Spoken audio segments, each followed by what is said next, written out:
Namaste everyone. How are we today? How's the room? I see a lot of smiles. I see a lot of nods.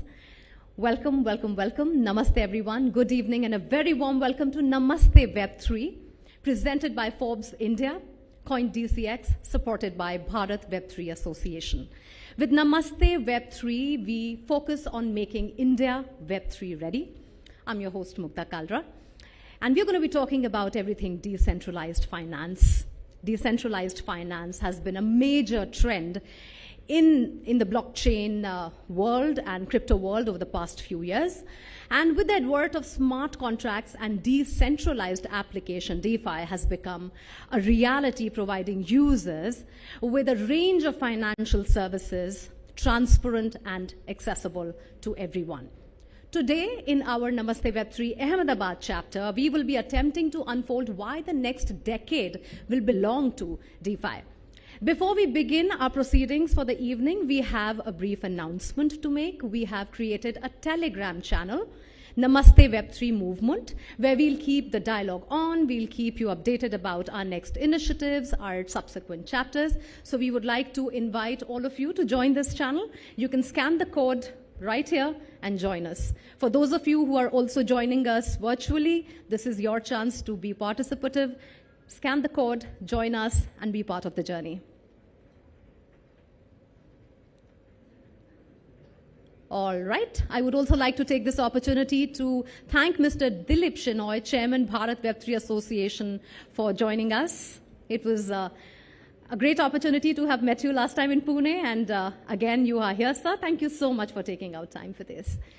And now, ladies and gentlemen, to begin with, we are presenting a masterclass to you on the investment opportunities that exist in the DeFi space. Obviously, the world of Web3 and DeFi is still evolving and new. Our attempt through this masterclass will be to simplify and decode and introduce you to the world of DeFi from an investor's point of view, from an investor's lens to look at it. I would now request Praveen Ved, popularly known as Praveen Diliwala, internet entrepreneur, motivational coach, and founder Earnshala, to come up on the stage for a masterclass on a practical guide to understand DeFi investment. Ladies and gentlemen, put your hands together for Praveen. You don't get to meet Praveen very often and get an audience with him, so make the most of this masterclass. Over to you. Thank you. Thank you. Namaste audience. How are you? केम छो? अब गुजरात में आए हैं, इतना धीरे केम छो? थोड़ा सा एनर्जी चाहिए मुझे यार. मजा मत देखो, पीछे से आई है एनर्जी. एक बार अपने लिए क्लैप कर लो यार, इस इवेंट में आए हो. देखो, जो एंटरटेनमेंट वाले इवेंट्स होते हैं, people go there and you know they just have an entertainment over there. But ये जो इवेंट हो रहा है, यहाँ पे आप लोग नई चीजें सीखोगे ऑन डिसेंट्रलाइज्ड फाइनेंस. सो आज का जो हमारा गोल है, आप लोगों को डीफाई से आप लोगों को सिखाना है कि what is decentralised finance. And सबसे इंपॉर्टेंट चीज है कि मेरी ये कोशिश रहेगी कि इस इवेंट में आप लोग ज्यादा नोट मत करो. मैं पीछे देख रहा हूँ, बहुत सारे लोग पेन वगैरह लेके बैठे हुए हैं कि अभी मैं कुछ बताने वाला हूँ फॉर्मूलाज, और आप लोग उसको लिख के ले जाओगे. नाउअडेज सारी चीजें इंटरनेट पे अवेलेबल है. My agenda is to make you guys aware कि इसको प्रैक्टिकल फॉर्म में हम कैसे कर सकते हैं. डिसेंट्रलाइज फॉर्म का प्रैक्टिकल वर्जन क्या है जिसको एक यूजर कर सकता है, वो आज हम जानेंगे. इसके अलावा कॉन्सेप्ट वगैरह भी जानेंगे, राइट, कि ये डिसेंट्रलाइज फाइनेंस होता क्या है, कैसे इंप्लीमेंट होता है, किस टेक्नोलॉजी पर बेस्ड है. वो सारी चीजें इस सेशंस में मैं कोशिश करूंगा आप लोगों को बताने की. अगर अपने बारे में बात करूं तो I'm a content creator, I'm an internet entrepreneur and finance enthusiast. मैंने लास्ट 5-6 सालों में बहुत सारी चीज़ें एक्सप्लोर की है, और उसमें से क्रिप्टो एक है जिसने मुझे सबसे ज़्यादा एक्साइट किया, क्योंकि जिस टेक्नोलॉजी पर ये बेस्ड है वो लिटरली वो आने वाले समय का मतलब आप कह सकते हैं कि जो रिक्वायरमेंट है उस पर है. ठीक है, तो इसको शुरू करते हैं. आज का जो हमारा गोल है, मैं कोशिश करूंगा कि इसको जितना सिंपलर वर्जन पे मैं आप लोगों को समझा सकूं वो मैं करूंगा. मैं हमारे जो सोशल मीडिया पे भी जो हम कंटेंट प्रोवाइड करते हैं ऑनलाइन बिजनेस पे, इसके अलावा हम यहाँ पे इन्वेस्टमेंट की बात करते हैं, उसमें हमारा एजेंडा ये रहता है कि कैसे आसान फॉर्म में इसको समझाया जा सके, ताकि एक एंड यूजर जो यहाँ पे भागलपुर से भी देख रहा है, एक छोटे गांव से भी देख रहा है, वो भी चीजों को समझ सके। एंड इंडिया में बहुत ज्यादा पोटेंशियल है आज की डेट में, तो कोशिश करेंगे कि सारी की सारा जो ये कॉन्सेप्ट है वो आसानी से समझ सके और एग्जाम्पल्स के साथ समझ सके। एंड सबसे बड़ी बात कि यहाँ पे ना हम आपको सिर्फ ज्ञान वगैरह नहीं देके जाएंगे, हम आप लोगों को प्रैक्टिकल इंप्लीमेंटेशन भी सिखाने वाले हैं कि डीफाई एक्चुअल में दिखता कैसा है, इसको आप कैसे यूज कर सकते हैं, एक एंड यूजर कैसे इसको यूज कर सकता है। ठीक है, तो ये सारी चीजों पे आज का हमारा जो ये मास्टर क्लास होने वाली है। सबसे पहले मैं सवाल करना चाहूंगा ऑडियंस से कि कितने लोगों ने इन्वेस्टमेंट की है स्टॉक मार्केट में, अपने हाथ रेस करें। बहुत सारे है यार, ये सारे कई स्टॉक मार्केट वाले तो यहाँ पे नहीं आ गए, ये क्रिप्टो का इवेंट है।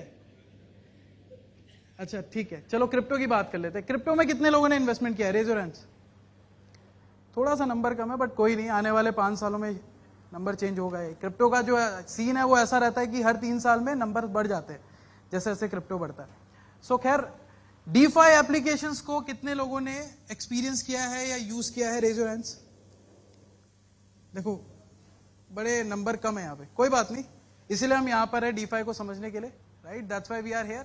सो डीफाई समझते हैं क्या ये, किसने किन किन लोगों को थोड़ी सी इसकी नॉलेज है, कुछ नॉलेज है, आपको तो ऑफकोर्स होगी। सो यस, बहुत सारे हैं जिनको नॉलेज है इसके बारे में, बहुत सारे लोग जानने आए हैं, इसी वजह से हम लोग ये मास्टर क्लास कर रहे हैं। सो डिसेंट्रलाइज फाइनेंस, जैसे कि अपने नाम में ही ये दिखता है कि यहाँ पे डिसेंट्रलाइजेशन का कुछ है। सो डिसेंट्रलाइजेशन फाइनेंस ये रेफर करता है as a set of financial application and system built on blockchain technology that aim to provide traditional financial services in a decentralized and open manner। ये डेफिनेशन हो गई है, मुझे पता है बहुत सारे लोगों को समझ नहीं आया, कोई बात नहीं, हम एग्जांपल्स यूज करेंगे ना। तो आसान भाषा में अगर इसको समझाने की कोशिश करें तो ये आपके फाइनेंसेस पे आपका जो कंट्रोल है वो थोड़ा और ज्यादा बढ़ा देता है, राइट। अब आप कहेंगे कि फाइनेंसेस में कंट्रोल कैसे बढ़ेगा, हमारा तो ऑलरेडी कंट्रोल है ना यार। जो आपका पैसा, मान लो अगर एग्जाम्पल लेते हैं, बैंक में पड़ा है, उसमें कंट्रोल तो आप लोगों का ही है। आप लोग जब बोलोगे तभी बैंक पैसा निकाल के देगा, राइट। ऐसा ही होता है, नहीं होता है, यस और नो। तो यहां पे मतलब मैं अगर आप लोगों को बताऊं, एक्चुअल में ऐसा नहीं होता। सो सबसे पहले डिसेंट्रलाइज फाइनेंस को अगर आप समझना चाहते हो तो चलो पहले समझते हैं ट्रेडिशनल फाइनेंस काम कैसे करता है। अभी हमारे ट्रेडिशनल फाइनेंस में क्या क्या चीजें आती है, ब्रोकरेज फर्म्स आते हैं, क्रेडिट यूनियंस आते हैं, इंश्योरेंस कंपनीज है, बैंक्स है, इसके अलावा इन्वेस्टमेंट डीलर्स वगैरह है। ये सारे मैंने कुछ एग्जांपल्स लिए हैं और भी हो सकते हैं। तो ये सारे मिलके हमारा करंट फाइनेंशियल सिस्टम बनाते हैं, जो जिस पर अभी चीजें काम कर रही है। सो अगर हम डिसेंट्रलाइज, तो अगर हम इस चीज को अगर हम गौर से नोटिस करें तो यहां पे जो कंट्रोल है एक सेंट्रल अथॉरिटी के पास है। सेंट्रल अथॉरिटी एज इन की एग्जांपल लेते हैं बैंक्स का। बैंक्स के में अकाउंट हम सबके होंगे, और जिन लोगों के नहीं है मोदी जी ने वो खुलवा दिए लास्ट 10 सालों में। अभी मुझे नहीं लगता कि कोई ऐसा है जिनका अकाउंट नहीं है, ठीक है। तो ऐसे में बैंक्स में अगर आप देखें तो बैंक्स में सेंट्रलाइज अथॉरिटी कौन है, बैंक। आप बैंक को अपना पैसा देते हैं, अब ये बैंक है वो डिसाइड करता है कि उस पैसे को वो कहां पे लेंड करेगा आगे, उसमें आपका कोई कंट्रोल नहीं है। लेट्स सपोज यहां पे मान लेते हैं कि कोई बैंक फेल हो जाता है, जैसे कि अभी हम देख रहे हैं कि यूएस में बैंकिंग क्राइसिस चल रहा है। किस किस को यूएस बैंकिंग क्राइसिस के बारे में पता है, सभी लोगों को पता है। सी, बैंक में यूएस में क्राइसिस हो रहा है, राइट। अब बैंक अगर यहां पे डिफॉल्ट हो जाता है तो पैसा का जिम्मेदार कौन होगा, कोई नहीं होगा, बैंक तो एक सर्टेन अमाउंट ही रिटर्न करता है। तो यहां पे इस चीज को सही करने के लिए, इस चीज को और एडवांस बनाने के लिए हमारे पास डिसेंट्रलाइज फाइनेंस सिस्टम्स है, जहां पे जो कंट्रोल है वो एक एंटिटी के पास नहीं है, वो डिस्ट्रीब्यूटेड है। वो डिस्ट्रीब्यूटेड है among various nodes and networks, ताकि यहां पे आप देख सकते हैं कि जब भी कोई फेलियर होता है तो उस केस में रिस्क के चांसेस बहुत कम है यहाँ पे, राइट।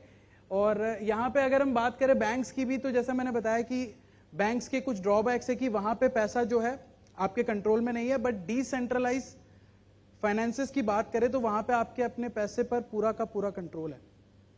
आप कहेंगे कि पूरा का पूरा कंट्रोल कैसे है, तो वहां पे आपके पास ये अथॉरिटी है कि अगर आप डिसेंट्रलाइज फाइनेंस सिस्टम्स को यूज करते हैं तो आपके पास ये अथॉरिटी है कि आप अपना पैसा किसको लेंड करना, देना चाहते हैं, नहीं देना चाहते हैं, वो सारी अथॉरिटी आपके पास है।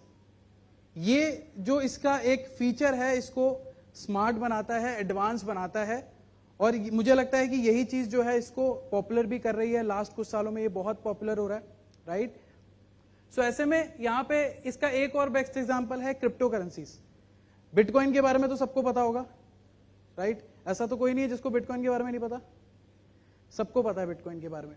सो बिटकॉइन भी एक तरीके की डिसेंट्रलाइज फॉर्म ऑफ करेंसी है जो कि ब्लॉकचेन पर बेस्ड है। ये peer to peer payment system को यूज करता है, मतलब अगर मुझे आपको बिटकॉइन भेजना है तो मैं डायरेक्टली आपको भेज सकता हूं आपके एड्रेसेस वगैरह को जान के, मुझे यहाँ पे किसी मिडिलमैन की जरूरत नहीं है, राइट। साथ ही साथ ये हाईली सिक्योर भी है क्योंकि ब्लॉकचेन पर बेस्ड है। सो ये एक बेस्ट एग्जांपल है दोस्तों, जहां पे जो है आप ये देखोगे कि ये डिसेंट्रलाइज फाइनेंस पे काम करता है। अभी हमने एक चीज पे बात की थी यहाँ पे ब्लॉकचेन पे। ब्लॉकचेन के बारे में भी आप लोग जानते हैं, थोड़ा थोड़ा जानते हैं? हाथ ऊपर करें कौन कौन जानते हैं। आप लोग यार बहुत सुस्त से पढ़े हो, थोड़ा सा मैं चाहता हूं कि आप लोग रिप्लाई करें, बात करें, हमारी ये टू वे कम्युनिकेशन हो, ताकि मुझे भी समझ आए कि यार जो मैं बता रहा हूं वो आप लोग समझ पा रहे हो नहीं पा रहे, ठीक है। तो यहां पे अगर हम बात करते हैं ब्लॉकचेन की, तो ब्लॉकचेन डेफिनेशन देखो ये है, डेफिनेशन आप लोग कहीं से भी पढ़ सकते हो, डेफिनेशन निकालना कोई बहुत वो नहीं है, बट मैं आपको आसान भाषा में समझाऊं तो ये डेटाबेसेस होते हैं ब्लॉक, जिसमें डेटा स्टोर होता है। बट यहां पे अगर हम ब्लॉकचेन की बात करें तो डिस्ट्रीब्यूटेड डेटाबेसेस है जो ब्लॉकचेन टेक्नोलॉजी पर काम करते हैं, राइट। तो अगर हम कुछ इसके एग्जांपल्स की बात करें तो यहाँ पे अगर इसके फीचर्स की भी बात करें दोस्तों, तो ये ओपन टू ऑल है, राइट। जैसे कि यहाँ पे अगर आप लोगों को ब्लॉकचेन को चेक करना है तो आप लोग जाके चेक कर सकते हैं किसी भी ब्लॉकचेन को, अगर आप लोगों को चेक करना है जो पब्लिक ब्लॉकचेन है। इसके अलावा जैसे मैंने आप लोगों को बताया कि ये डिस्ट्रीब्यूटेड है, ये एक सेंट्रलाइज नहीं है। जैसे कि सेंट्रलाइज डेटाबेसेस के एग्जांपल क्या है, जैसे कि हमारी एप्लीकेशन वगैरह हो गई, गूगल एप्लीकेशन मान लेते हैं, तो वहां पे जो डेटा है वो सेंट्रलाइज सर्वर पे है आपका। बट यहां पे आप लोग देखेंगे जो ब्लॉकचेन टेक्नोलॉजी है वो डिसेंट्रलाइजेशन को प्रमोट करती है और उस पर बेस है, राइट। साथ ही साथ अनऑल्टर्ड है दोस्तों। ब्लॉकचेन पे ब्लॉक पे जो भी डेटा स्टोर होगा, जो भी ये एक इसको आप लेजर भी कह सकते हैं, इस पे जो भी ट्रांजैक्शन रिकॉर्ड होते हैं वो यहाँ पे अनऑल्टर्ड है, मतलब उसको डिलीट नहीं किया जा सकता, and that makes it very safe आज के सिनेरियो में। समझ आ रहा है आप लोगों को? ठीक है। सो अगर हम बात करें इसकी वर्किंग की दोस्तों, तो ये पूरा का पूरा जो ब्लॉकचेन टेक्नोलॉजी है ये एक बहुत बेस्ट एग्जांपल है जिसमें हम डीफाई एप्लीकेशन को बना सकते हैं, क्योंकि एक सेफ है और हमारे पास एक अच्छा ऑल्टरनेटिव है करंट सिस्टम का, तो इस पे एप्लीकेशंस वगैरह बन सकती है, जिस पे आज हम बात करेंगे। लेकिन यहां पे इसका एक छोटी सी यहां पे प्रॉब्लम आती है कि ब्लॉकचेन जो है स्टैटिक है, मतलब यहां पे ब्लॉक्स पे जो भी डेटा स्टोर होता है उस पे सिर्फ आप स्टोरेज कर सकते हो, उसको यहाँ पे कोई कमांड नहीं दे सकते अगर आपको उसको कुछ फीचर्स वगैरह उसमें करवाने हैं, राइट। सो उस केसेस में यहाँ पे हमारे पास यहाँ पे एक इसका सोल्यूशन निकल के आता है, स्मार्ट कॉन्ट्रैक्ट्स। स्मार्ट कॉन्ट्रैक्ट्स क्या होते हैं मैं आपको एक एग्जांपल से ही समझाता हूं। मान लेते हैं दो जन है, राम और हरी। राम और हरी का एक कॉमन अकाउंट है, कॉमन अकाउंट है। अब यहाँ पे अगर उस कॉमन बैंक अकाउंट से उनको पैसे निकालने हैं जो ब्लॉकचेन पर बेस्ड है, तो राम और हरी दोनों की परमिशन चाहिएगी, तभी वहां से पैसे निकल पाएंगे। अगर दोनों की परमिशन नहीं है तो पैसे नहीं निकल पाएंगे। तो इस केस में यहां पे अगर सिर्फ हम ब्लॉक्स का यूज करेंगे उस ट्रांजैक्शन को कैरी करने के लिए, तो उसको नहीं पता कि राम और हरी का कॉमन बैंक अकाउंट है, तो यहां पे दोनों की परमिशन चाहिए। ये फंक्शनैलिटी डालने के लिए हम यूज करते हैं स्मार्ट कॉन्ट्रैक्ट्स, जहां पे हम लोग जहां पे हम लोग उसको एक कमांड देते हैं कि अगर यहाँ पे दोनों की दोनों कंडीशन मेट होती है तब वो सर्टेन चीज एग्जीक्यूट होती है। तो smart contracts are nothing but simply a program stored on blockchain that run when predominant conditions are met, right? So अगर एक certain condition met होगी तो यहां पे दूसरी कंडीशन एग्जीक्यूट होगी ऑटोमेटिकली। इस केस में अगर आप देखते हैं तो राम और हरी अगर दोनों परमिशन देते हैं कि उनको अपने बैंक अकाउंट से पैसा निकालना है, और अगर मान लीजिए ये स्मार्ट कॉन्ट्रैक्ट पे बेस्ड है, अगर ये कंडीशन फुल होती है तो ही आपका पैसा विड्रॉ होता है। ये एक स्मार्ट कॉन्ट्रैक्ट का बहुत ही इजी एक्सप्लेनेशन है जो मुझे लगता है सारे लोग समझ पा रहे होंगे। अगर हम बात करें दोस्तों कुछ और फंक्शनैलिटीज की जो स्मार्ट कॉन्ट्रैक्ट्स की है, कि ये एडिशनल डेटा भी स्टोर कर सकता है। इसके अलावा अगर यहाँ पे हम बात करें कि अदर कॉन्ट्रैक्ट से स्मार्ट कॉन्ट्रैक्ट से अगर इसको इंटरेक्ट करना है तो वो भी ये कर सकता है। अब देखिए कोई भी एप्लीकेशन क्रिएट होती है तो उसमें मल्टीपल स्मार्ट कॉन्ट्रैक्ट यूज हो सकते हैं अलग अलग फंक्शनैलिटीज के लिए, राइट। तो अगर मान लीजिए 2 स्मार्ट कॉन्ट्रैक्ट को अपने आप में अपने से इंटरेक्ट करना है तो वो भी फंक्शनैलिटी इसके पास है, ये कर सकता है। बेसिकली जो भी एक यूजर इससे करवाना चाहे वो स्मार्ट कॉन्ट्रैक्ट की मदद से हम यहाँ पे कर सकते हैं, इसमें फंक्शनैलिटीज को ऐड करके। कुछ एग्जाम्पल्स की बात करते हैं क्योंकि एग्जाम्पल्स आर वेरी इंपॉर्टेंट। अगर हम एग्जाम्पल से समझेंगे तो और बेहतर तरीके से समझ पाएंगे। तो एग्जाम्पल्स है जैसे क्राउड फंडिंग प्लेटफॉर्म्स हो गया। आप में से कितने सारे लोग हैं जिन्होंने एड्स देखे हैं यूट्यूब पे मेडिकल क्राउड फंडिंग के, जहां पे पेशेंट्स की स्टोरी दिखाई जाती है? किसी ने देखा है? सो दैट्स अ एग्जाम्पल कि इसको भी हम स्मार्ट कॉन्ट्रैक्ट से बदल सकते हैं। तो उसमें क्या होता है, कितनी एंटिटीज है हमारे पास? 3 एंटिटीज है। एक तो जो यहाँ पे हमारे पास जो प्लेटफॉर्म है जो यहाँ पे फंडिंग दे रहा है पेशेंट्स को, वो है। हमारे केस में हम एक एग्जांपल लेते हैं इम्पैक्ट गुरु, वो एक प्लेटफॉर्म है। हमारी जो फर्स्ट एंटिटी है वो यहाँ पे है जो यहाँ पे डोनेट कर रहा है, डोनेशन दे रहा है, फंड्स दे रहा है। और थर्ड एंटिटी है हमारे यहाँ पे जो पेशेंट है जिसने अपनी स्टोरी यहाँ पे उस प्लेटफॉर्म पे डाली है। अगर एक पेशेंट को यहाँ पे डोनेशन लेनी है तो उसको यहाँ पे उसको अपनी स्टोरी डालनी पड़ेगी उस प्लेटफॉर्म पे, और अगर वो उस प्लेटफॉर्म पे डोनेशन जो डोनेट कर रहा है उसको उसकी स्टोरी पसंद आती है तो यहाँ पे उसको फंड मिल जाता है। तो इस केस में दोनों पार्टीज को ट्रस्ट करना पड़ेगा। यहाँ पे जो इम्पैक्ट गुरु है जो हमारा यहाँ पे मिडिल मैन है। बट अगर हम उसको रिप्लेस कर देते हैं स्मार्ट कॉन्ट्रैक्ट से तो क्या होगा? मिडिल मैन की जरूरत नहीं पड़ेगी, राइट। मिडिल मैन की जरूरत इसलिए नहीं पड़ेगी क्योंकि स्मार्ट कॉन्ट्रैक्ट में हम ये फंक्शनैलिटी डाल देंगे कि अगर यहाँ पे जो डोनेट कर रहा है और जो यहाँ पे जो उसकी नीड है और जो यहाँ पे जिसको डोनेशन चाहिए उसकी नीड पूरी होती है तो यहाँ पे फंड्स जो है एलोकेट हो जाएंगे। तो स्मार्ट कॉन्ट्रैक्ट्स का यूज और भी कई जगह किया जा सकता है। ये तो मैंने एक एग्जांपल लिया है। इंश्योरेंस कॉन्ट्रैक्ट्स अगर बनाए जाते हैं तो उसमें भी किया जा सकता है। डिसेंट्रलाइज लैंडिंग में भी किया जा सकता है, ये भी इसका एक एग्जांपल है। इसके अलावा डी एप्स जो होती है, डिसेंट्रलाइज एप्स, उसमें भी किया जा सकता है। सो डी एप्स भी यहाँ पे डिसेंट्रलाइज ही होती है। जैसे अभी हम करंट एप्लीकेशन जो यूज करते हैं, फॉर एग्जाम्पल अगर हम यहाँ पे टेलीग्राम यूज करते हैं तो उसका एक सेंट्रलाइज सर्वर है जहां से वो अपनी इंफॉर्मेशन को रिट्रीव करता है। तो अगर वो सेंट्रलाइज सर्वर डाउन हो जाता है तो उस केस में एप्लीकेशन डाउन होने के भी चांसेस है, राइट। बट अगर हम डी एप्स की बात करें तो वहां पे जो यहाँ पे हमारा डेटा स्टोर होगा वो computer to computer, nodes to nodes होगा। तो उस केसेस में अगर एक सर्वर डाउन भी हो जाता है तो हमें उसकी टेंशन लेने की जरूरत नहीं है, हमारे पास और ऑप्शंस है, तो हमारी एप्लीकेशन डाउन नहीं होगी। So that's a example of the apps. So इसकी भी एक एप्लीकेशन है दोस्तों, मैं आप लोगों को दिखाना चाहूंगा कि डी एप्स दिखती कैसी है। बहुत सारे लोगों को लगता है बड़ी बोरिंग होती है, बहुत मुश्किल से यूज करने को होती है, बट यहाँ पे जब हमने चेक किया तो हमें एक एप्लीकेशन है ऑक्टो।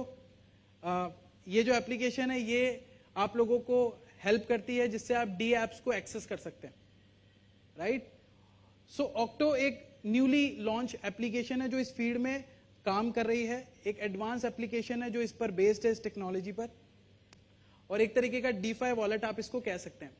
अब यहाँ पे क्रिप्टो वॉलेट तो बहुत सारे हैं, राइट। आप में से कितने लोगों के क्रिप्टो करेंसीज में के वॉलेट आपके बने हुए हैं मोबाइल फोन पे? Raise your hands. ठीक है, तो अभी जाके आप लोगों ने क्या करना है, इस एप्लीकेशन को भी चेक करना है। मैं क्यों चेक करना है आप लोगों को हम बताते हैं। सो यहाँ पे आप देखेंगे कि अगर हम बात करें ऑक्टो की, तो ये इसका सबसे यहाँ पे इंपॉर्टेंट जो फीचर है वो है self custody wallet. Self custody का मतलब होता है दोस्तों कि यहाँ पे जो भी आपका फंड्स है उसका सारा का सारा कंट्रोल आपके पास है, उसको आप कंट्रोल कर रहे हैं, राइट। जैसे मान लीजिए आपके वॉलेट में यूएसडीटी पड़ा है तो उसका कंट्रोल आप करेंगे कि उस यूएसडीटी को आपको किसको लेंड करना है या उसको यहाँ पे उसका क्या यूज लेना है, वो कंप्लीटली आपके कंट्रोल में। ये इसका सबसे बेस्ट एग्जांपल, ये इसका सबसे बेस्ट फीचर आप कह सकते हैं। इसके अलावा ओनरशिप, यहाँ पे जो कंप्लीट ओनरशिप होती है, प्राइवेट कीज होती है, उसका कंट्रोल आपके पास रहता है। साथ ही साथ सिक्योरिटी के मामले में भी ये एप्लीकेशन यूज करती है मल्टी पार्टी कंप्यूटेशन टेक्नोलॉजी, जो इसको बहुत सिक्योर बनाता है, राइट। ये कुछ इसके एग्जाम्पल है। इसके अलावा यहाँ पे एक की बैकअप ऑप्शन भी होता है। देखो अगर आप लोगों का क्रिप्टो वॉलेट है ना, तो वहां पे आपकी एक प्राइवेट की होती है। अगर आप उसको खो दोगे तो आपका बहुत नुकसान हो सकता है। आप में से कितने लोगों ने वो खबर सुनी है कि यहाँ पे यूएस का एक बंदा है, उसकी एक आप कह सकते हैं कि उसकी वॉलेट की खो गई, उसमें मिलियंस ऑफ डॉलर्स के उसके पास बिटकॉइन थे, बट वो एक्सेस नहीं कर पाया उसको, राइट। वो इसीलिए हुआ क्योंकि उसकी प्राइवेट की खो चुकी थी। सो ऐसे में यहाँ पे आपके पास इसका भी एक्सेस है, क्योंकि इसको आप अपने फोन पे स्टोर कर सकते हो, की बैकअप ऑप्शन आपके पास रहता है, तो इवन आपका फोन भी खो जाए तो उसको रिकवर करना बहुत आसान है। This is an very much advantage of octo app. और अगर हम बात करें कि यार इससे एक एंड यूजर क्या कर सकता है, देखो गुजराती लोग हो ना आप लोग, क्या करना है, पैसे कमाने हैं ना। मतलब गुजरातियों की जब बात आती है तो यार लगता है सारे के सारे पैसे कमाने में नंबर 1 है, ठीक है। तो यहाँ पे पैसे कैसे कमा सकते हैं इससे, ये सबसे बड़ा एग्जाम्पल है। अभी जो एक एंड यूजर है ना, उसको इससे लेना देना नहीं है कौन सी टेक्नोलॉजी क्या यूज हो रही है, उसको अपना फायदा दिखता है कि मैं कैसे इसको यूज कर सकता हूं, व्हाट आर माय बेनिफिट्स। तो एक्चुअली में आप इसका यूज करके you can earn money also, you can create handsome passive income also. ये कैसे होगी दोस्तों, तो इसके लिए हम आप लोगों को एप्लीकेशन पे थोड़ा सा दिखाते हैं कि कैसे ये काम कर रही है, क्या क्या चीजें आप लोगों को ऑफर करती है, जिससे आप लोग ये समझ पाए कि एक डीफाई एप्लीकेशन दिखती कैसे है। देखो जब मैंने पहली बार डीफाई के बारे में सुना था ना, तो मुझे लगा बड़ी बोरिंग एप्लीकेशन होगी।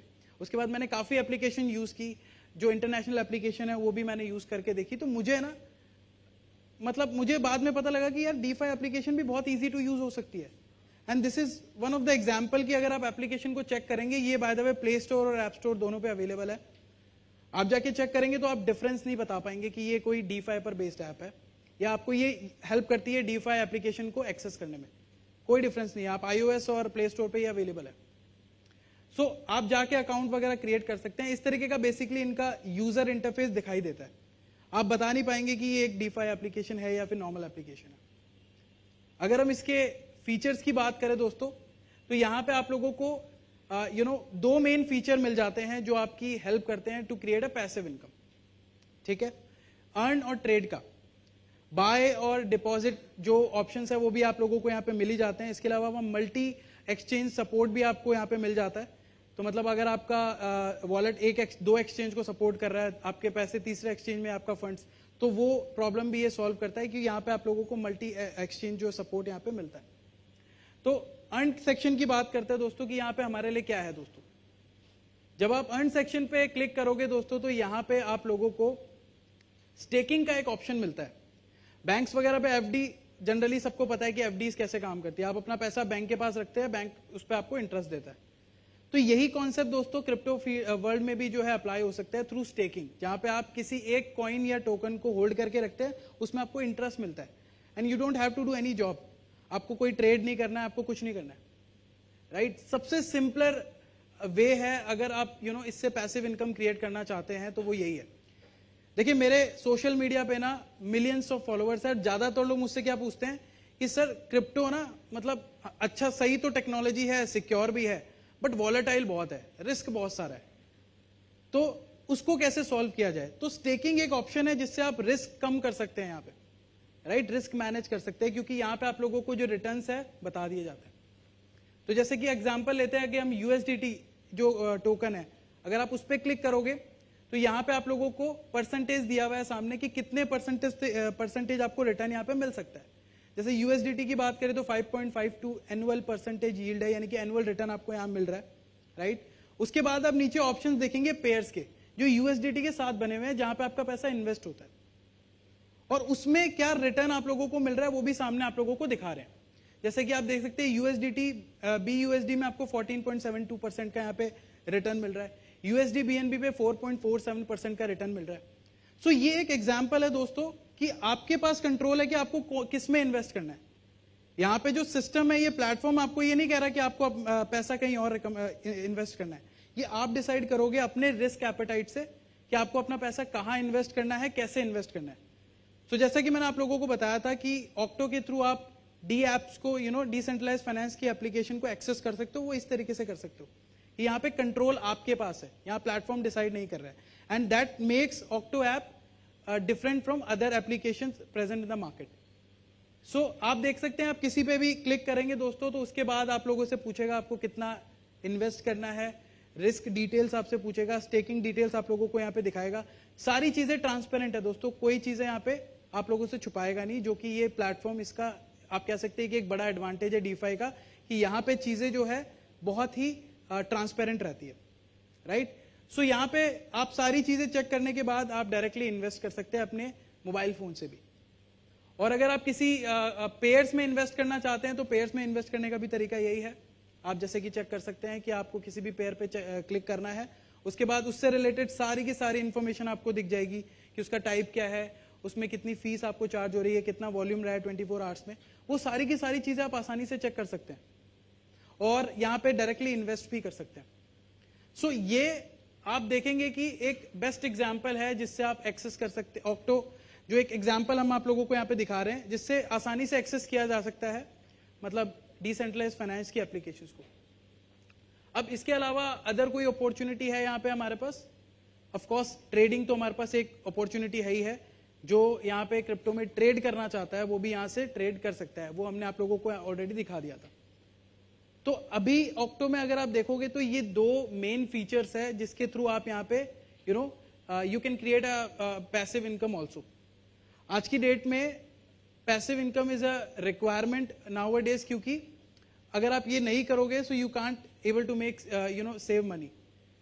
तो इसीलिए अगर हम कुछ एडवांटेजेस की बात करें दोस्तों, तो transparency and security number 1 advantage है इस पूरे के पूरे इकोसिस्टम का, जिस पर ऑक्टो ऐप भी बेस्ड है। इसके अलावा फाइनेंशियल इंक्लूजन है, मतलब यहाँ पे एंट्री लेना बहुत आसान है, बहुत कम यहाँ पे रिक्वायरमेंट है और उसके साथ आप यहाँ पे एंट्री ले सकते हैं, इसको यूज कर सकते हैं पूरे के पूरे इकोसिस्टम को, जिसमें लेंडिंग, जिसमें अदर फीचर्स भी यहाँ पे इन्वॉल्व हो सकते हैं। इसके अलावा अगर हम बात करें कि यहाँ पे मिडिल मैन तो कोई होता नहीं है, तो जो इंटरमीडिएटरीज है वो सारे एलिमिनेट हो जाते हैं स्मार्ट कॉन्ट्रैक्ट की वजह से। साथ ही साथ इजीली एक्सेसिबल भी है, जैसा कि हमने आप लोगों को अभी बताया कि आप iOS और प्ले स्टोर पे इसको आसानी से एक्सेस भी कर सकते हो। अगर बात करें कुछ डाउन साइड्स की, हर चीज के डाउन साइड्स होते हैं, इसके भी कुछ डाउन साइड्स है। वो क्या है दोस्तों? देखो, कुछ ना कुछ टेक्नोलॉजिकल डाउन साइड्स तो है ही है, वो सारी चीजें सही हो सकती है फ्यूचर में, बट इसका सबसे बड़ा अगर हम बात करें डाउन साइड की, तो वो ये है कि आपको यहाँ पे रिसर्च करके अपने हिसाब से डिसीजन लेना पड़ेगा। तो you have to be 100% sure, that's a one thing जो मुझे लगती है। बाकी अगर मैं अपने व्यूज की बात करूं तो मुझे ऐसा लगता है दोस्तों कि डीफाई जो है करंट फाइनेंशियल सिस्टम को सही करने आया है। देखो, मैं ये नहीं कहूंगा कि जो करंट फाइनेंशियल सिस्टम है इतना बेकार है कि मतलब हाँ उसमें चैलेंजेस है, मैं ये मानता हूं, लेकिन अगर आप देखेंगे कि अगर ये बहुत बेकार होता तो 100 साल से भी ज्यादा का ये चल नहीं रहा होता। बट नाउ अ टाइम कि इसको यहाँ पे अपग्रेड की जरूरत है, राइट? और इसी को लेके अगर हम बात करें तो डीफाई यही चीज सामने प्रेजेंट करता है हमारे, कि ये हमारे करंट फाइनेंशियल सिस्टम को एक अपग्रेड जो है ऑफर करता है। तो ये आने वाले समय में आप लोगों को इंप्लीमेंट होता हुआ नजर आएगा आने वाले 3 से 4 सालों में। इससे रिलेटेड बहुत सारी एप्लीकेशंस आप लोगों को नजर आएंगी और बहुत सारे ऐसे फीचर्स नजर आएंगे जिससे लोगों को बहुत सारा बेनिफिट होगा, उनके सामने बहुत सारी अपॉर्चुनिटीज निकल के सामने आएंगी। सो मैं आज की डेट में इंटरनेट पे काम करता हूं, मेरी एक मार्केटिंग एजेंसी भी है। आज से 10 साल पहले कोई ये नहीं कह सकता था कि सोशल मीडिया भी एक पूरा का पूरा करियर हो सकता है, उसमें भी मार्केटिंग की जा सकती है। आज की डेट में brands are spending crores of rupees on internet for marketing. But आज से 10 साल 15 साल पहले ये पॉसिबल नहीं था। उस समय ना ही इतना इंटरनेट था, ना ही इतनी अवेयरनेस थी। वैसे ही दोस्तों आज की डेट में भी ये जो चीज है वो बढ़ रही है और आने वाले समय में और तेजी से बढ़ेगी। सो इट्स बेटर कि हम इस चीज को समझना शुरू करें। टेक्नोलॉजी समझना वो एक अलग चीज है, वो वही समझेंगे जिनको उससे रिलेटेड काम करना है। बट एक एंड यूजर के पर्सपेक्टिव से मैं आप लोगों को बताऊं तो आप कॉन्सेप्ट समझे, उसके बाद जितना प्रैक्टिकल इंप्लीमेंट चीजों को करते हुए देखेंगे या करके देखेंगे उतना आपके लिए बेनिफिट रहेगा। So this is my presentation on decentralized finance investment. Now a time for question answer sessions. So अगर आप लोगों के कुछ questions आप पूछ सकते हैं। Yes.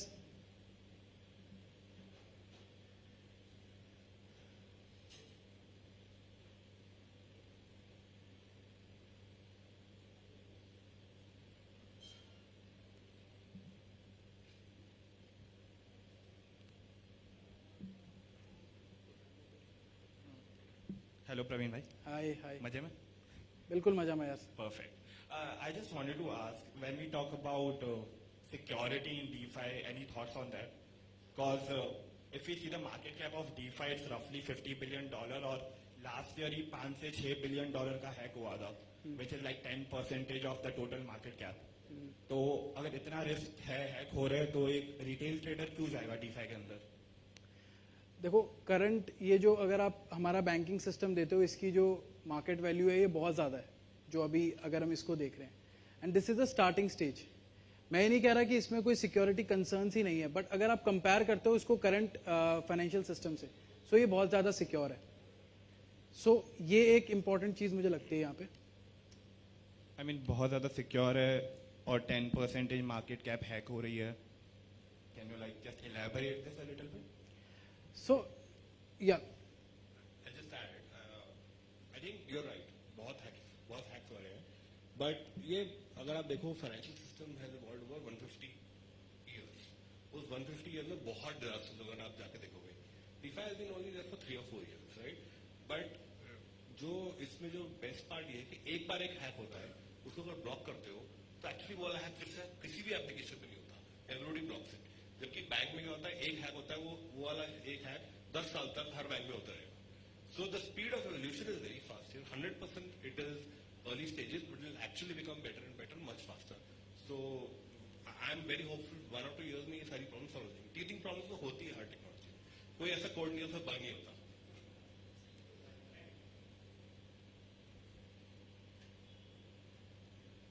yes.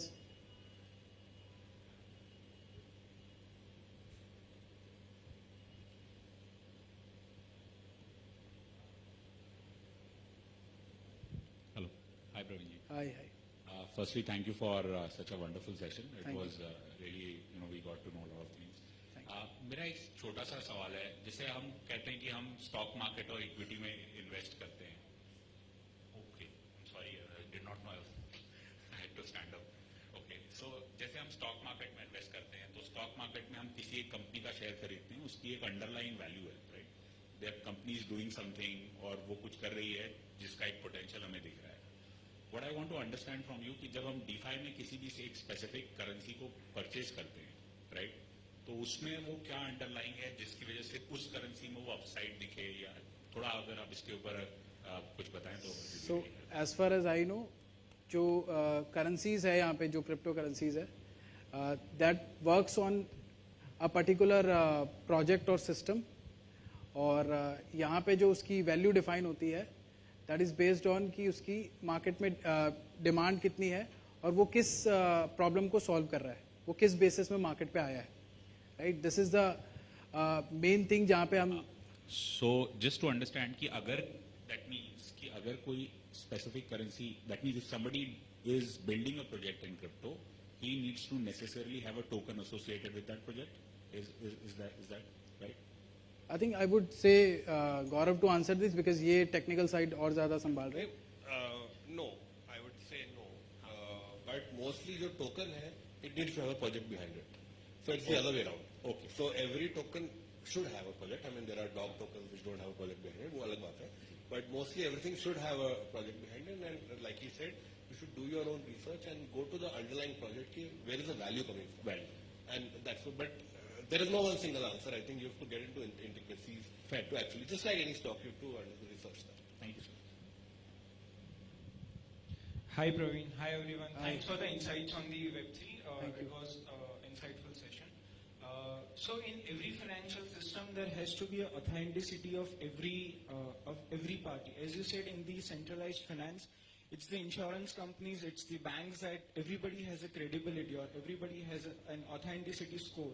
So when we talk about the decentralized finance, how would the credit agencies or how would the I would say the agencies that would define a particular credit score of a particular participant in the market would come into the play? So as I told you कि Because यहाँ it's a large market or it's a large audience that is being getting catered over this technology. Exactly. So as I explained कि यहाँ पे हम smart contract का use करते हैं and smart contracts can interact with each other. तो जब हम एक फाइनेंशियल एप्लीकेशन तैयार कर रहे हैं या फिर एक सिस्टम तैयार कर रहे हैं तो उसमें हम बहुत सारे स्मार्ट कॉन्ट्रैक्ट्स को डिफाइन करेंगे जिसकी फंक्शनैलिटीज अलग अलग है, right?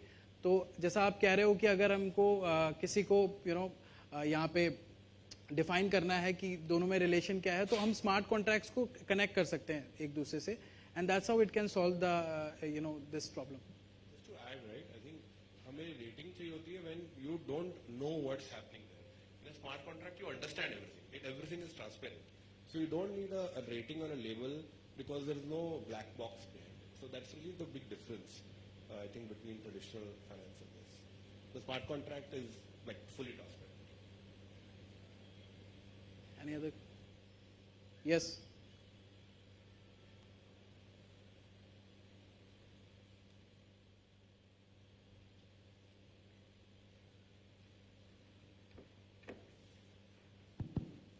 Yes, so I have a question around what are your views around on-ramp and off-ramp? Because I guess currently the biggest challenge to enter into DeFi space is like actually buying a crypto and selling crypto. So how is it? Like also like I guess government is not much comfortable with it as well because of the crypto regulations and all. So how you can solve this? So I would request my friend Gaurav, क्योंकि he is the founder of Octo and जो insights ये दे पाएंगे, I think मुझसे better ये दे पाएंगे. So please. No, I think you're right. It's a big problem and rightly so. So जहाँ पे भी real world assets हैं जो crypto में जाते हैं, those are the boundaries that should be very heavily regulated, and the government is doing the right thing by making sure, because there's real money, real value that can be lost. So the government is still trying to figure out the right regulations around it. Hence, it's not the easiest right now. आपको 2-3 बार छलांगे लगानी पड़ती है, एक पैर पे खड़ा होना पड़ता है, काफी कुछ करना पड़ता है. But it will get better, definitely. But the intent is right that real money should be protected, and how it gets into crypto should be regulated. But it's there are ways we should do it. It's just not easy right now. That's the only thing. So it's good friction, I would say. So that's it for now. अभी अगर कोई questions रह भी गए हैं तो we have a sessions अभी बाकी है. So you आगे के sessions में आपके सारे problems I think solve हो जाएंगे क्योंकि बहुत सारे panel discussions भी बाकी है. So thank you so much guys. Thank you so much for that wonderful masterclass, and you held the audience captive for over an hour, and that was a brilliant masterclass, I would say. और आपने इतनी interestingly और इतनी सरलता से जो चीजें explain करी हैं, but I am sure there will be questions जो कि tea time पे address हो सकते हैं. So this is your time to actually mob him. So thank you for that discussion, and please make your way outside, ladies and gentlemen, for some tea. And but we'll be back in 20 minutes. So your countdown is 20 minutes. And once you're back, then we have our panel discussions lined up for you for this evening. A gentle reminder again, we have created the Telegram channel, Namaste Web3. के लिए हमने खास बनाया है. यहाँ आपको updates मिलेंगे, बाकी तमाम चीजें, information यहाँ मिलेंगी. So just scan it, and we see you in the next 20 minutes. Crypto products and NFTs are unregulated and can be highly risky. There may be no regulatory recourse for any loss from such transactions. Here's the thing about change. It's always happening. Mere fragments of time chipping away little by little at reality as we know it. Until, when we least expect, change does what it does best. It arrives. And all of a sudden, we find ourselves on the cusp of taking our next big leap. A whole new world entirely at our fingertips. Only this time, more open, more equal, more inclusive, and more fair. With the power to liberate in your hands and the responsibility to uphold its vision in ours. We are CoinDCX. Catalysts of change in a new digital world. Founded in 2018, we are India's leading crypto exchange. Trusted by over 1.3 crore users. Supported by many top investors. And the hard work of more than 600 employees. Our efforts ensure equal access to a plethora of revolutionary new digital pursuits. And enable interactions with an all-new, decentralized digital world. Our products are safe, secure, and compliant. We also support many promising new ventures that help strengthen the broader digital ecosystem. And for those who seek it, we offer a comprehensive crypto education platform. A decentralized new digital world is upon us. Change is upon us. The only question is, are we willing to embrace it? CoinDCX. Change starts together. Crypto products and NFTs are unregulated and can be highly risky. There may be no regulatory recourse for any loss from such transactions.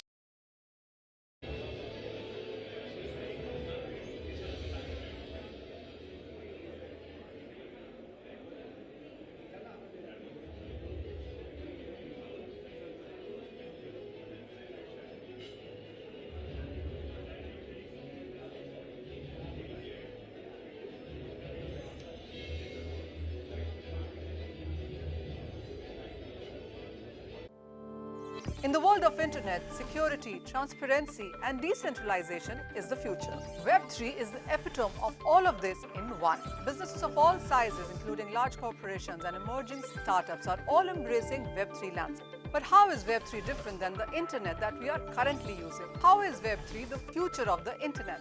It answers to all your questions and deep dive into Web3 with the experts only app. CoinDCX and Forbes India presents Namaste Web3, making India Web3 ready. Crypto products and NFTs are unregulated and can be highly risky. There may be no regulatory recourse for any loss from such transactions.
The latest innovation in the internet space, Web3, is a revolutionary technology that is changing the way we interact online.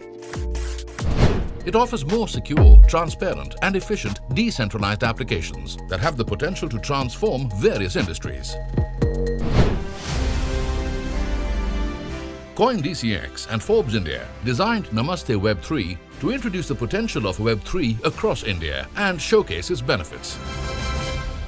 India's presidency of the G20 comes at a very opportune time. In recent years, particularly since the pandemic, the image of India has dramatically changed around the world. Inflection point of the industry where the decisions that we take now, right, are going to decide the next decade. What binds us all? What binds all of us into one, is the common challenges that we have in front of us. India has phenomenal developers and builders in the Web3 space. Go-to market from India can be a little bit of a challenge. Even Web2 companies being built out of India, solving for the world, did have their fair share of challenges. Like right now we have visibility into finance, but there'll be something in gaming and there'll be something in travel, and I heard of very interesting use cases. So we don't even know of the use cases that will come out. So these companies which are taking these incremental steps like getting into metaverse, setting up space, so they are kind of warming up for what is to come. This initiative will travel to major cities across India to hold a wide range of future-forward discussions around the innovation and how it can aid business growth in various sectors. 10.6 million users making money of 75 million. I think great case studies in terms of what can it be done with the help of something called as a digital assets. It has already been successful in 3 cities, Bengaluru, New Delhi and Pune, where experts and industry leaders discussed various aspects of Web3. Where individuals will have control. A developer base of approximately 2.8, just under 3 million 2 years ago. It is also projected to have the most developers by 2023. Our generation is lucky that we are witnessing a massive infrastructure build-up in India, both physical and digital. Including DeFi, Metaverse, DApp development, empowering developers, the role of Web3 in India's tech capability and fulfilling the $5 trillion economy vision. This appetite for digital platform optimum use has become all India pervasive. As a policy maker, I am more on the potential of the technology, for which awareness and knowledge about the technology is important. And that is what we in Niti Aayog try to focus on. And when we talk about technology, we not, at least from where I am coming, I like to see what the technology can help us achieve.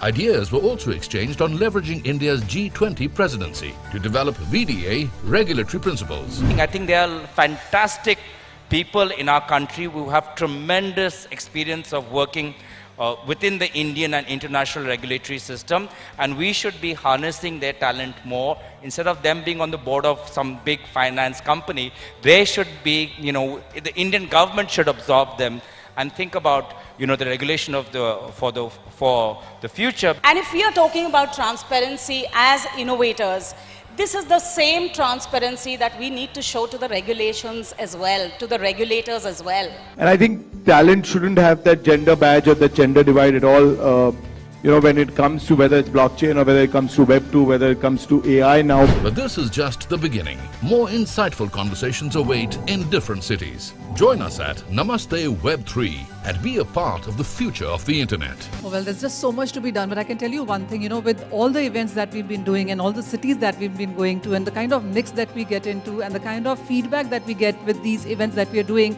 at least what we're doing is getting all stakeholders under one roof. And there's a lot of conversation, I can assure you, that is going on with this.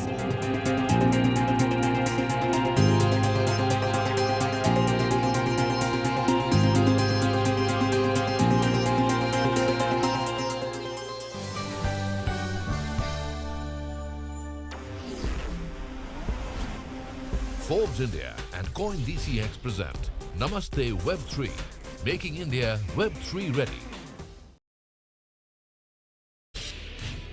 Leaders who shine an ever new light on business and society. Forbes India. Since the last 2 decades, Forbes India has carved out an unparalleled niche as an influential medium. By igniting conversations that drive systemic change in business, culture, and society. Creating multi-dimensional experiences.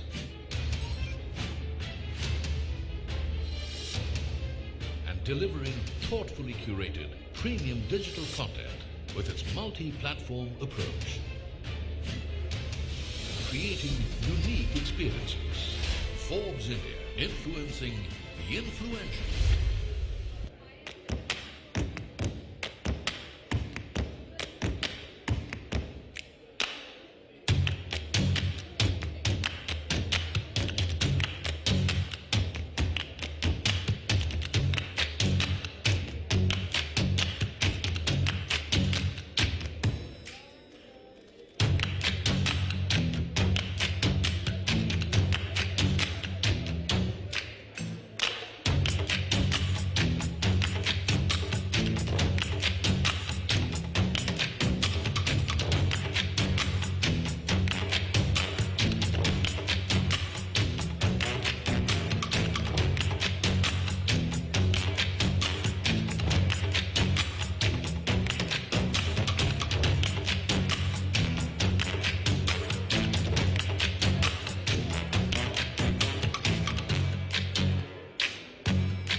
In the world of internet, security, transparency and decentralization is the future. Web3 is the epitome of all of this in one. Businesses of all sizes, including large corporations and emerging startups, are all embracing Web3 landscape. But how is Web3 different than the internet that we are currently using? How is Web3 the future of the internet?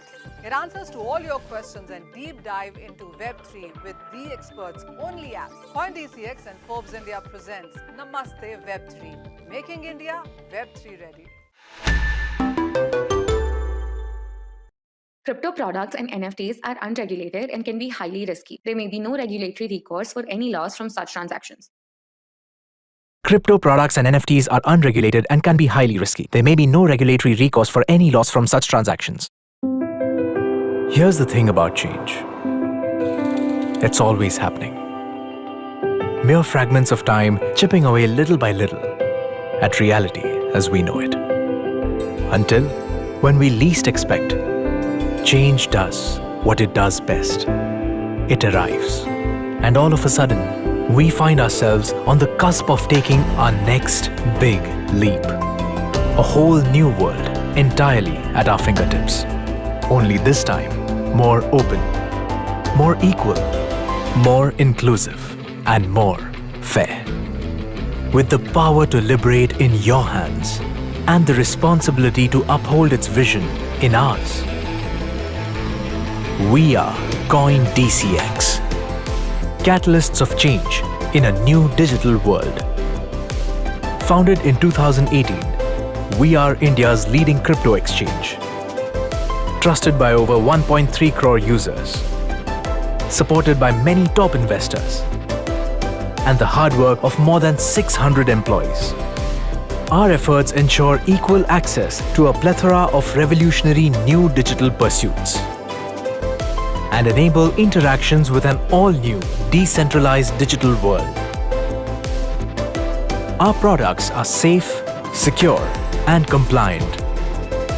We also support many promising new ventures that help strengthen the broader digital ecosystem.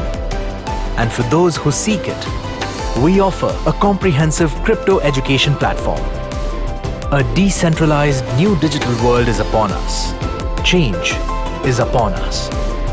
The only question is, are we willing to embrace it? CoinDCX.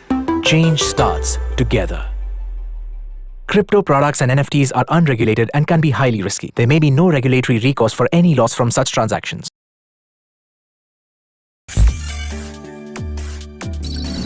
The latest innovation in the internet space, Web3, is a revolutionary technology that is changing the way we interact online. It offers more secure, transparent, and efficient decentralized applications that have the potential to transform various industries.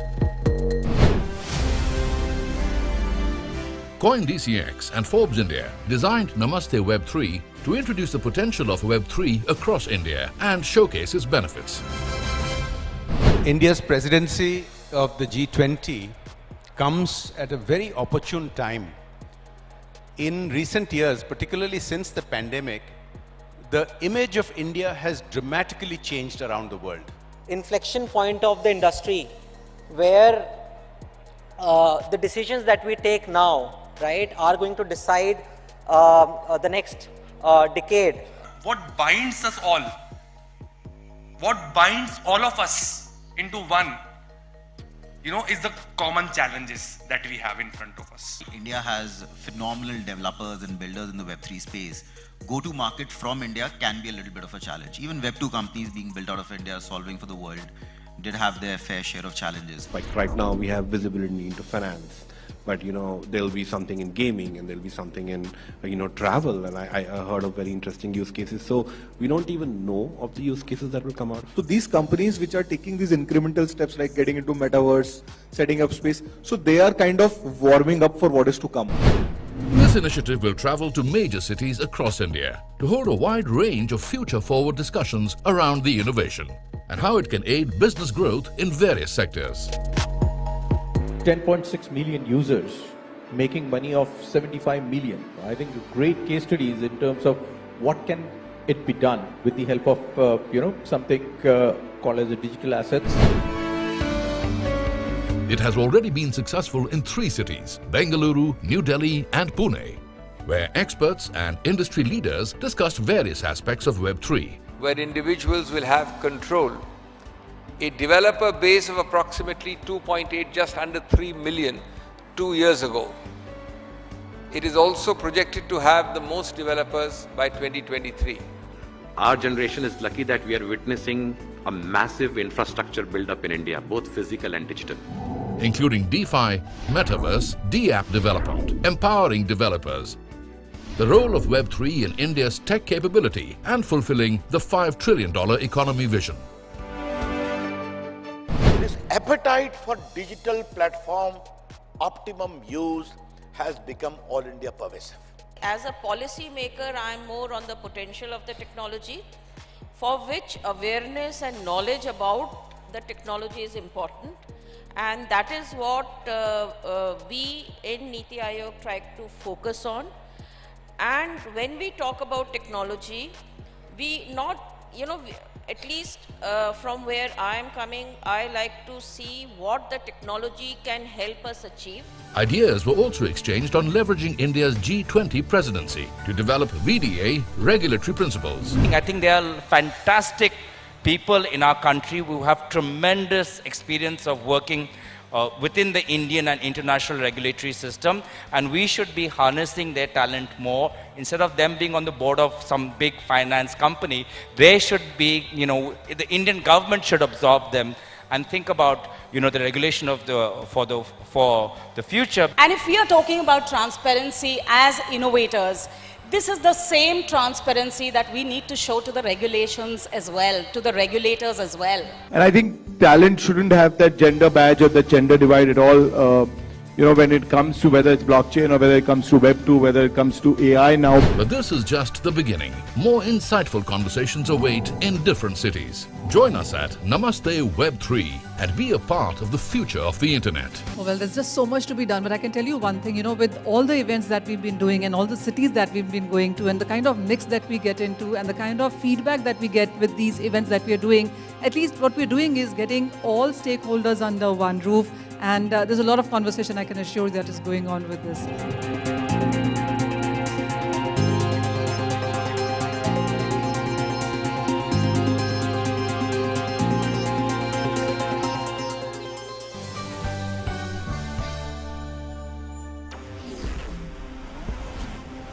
Forbes India and CoinDCX present Namaste Web3, making India Web3 ready.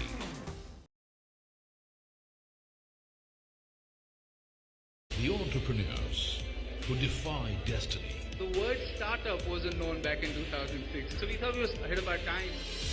For the iconic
In the world of internet, security, transparency and decentralization is the future. Web3 is the epitome of all of this in one. Businesses of all sizes, including large corporations and emerging startups, are all embracing Web3 landscape. But how is Web3 different than the internet that we are currently using? How is Web3 the future of the internet?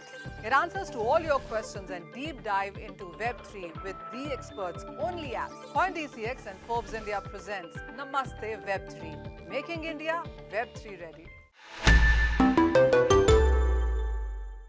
Crypto products and NFTs are unregulated and can be highly risky. There may be no regulatory recourse for any loss from such transactions. Crypto products and NFTs are unregulated and can be highly risky. There may be no regulatory recourse for any loss from such transactions. Here's the thing about change. It's always happening. mere fragments of time chipping away little by little at reality as we know it.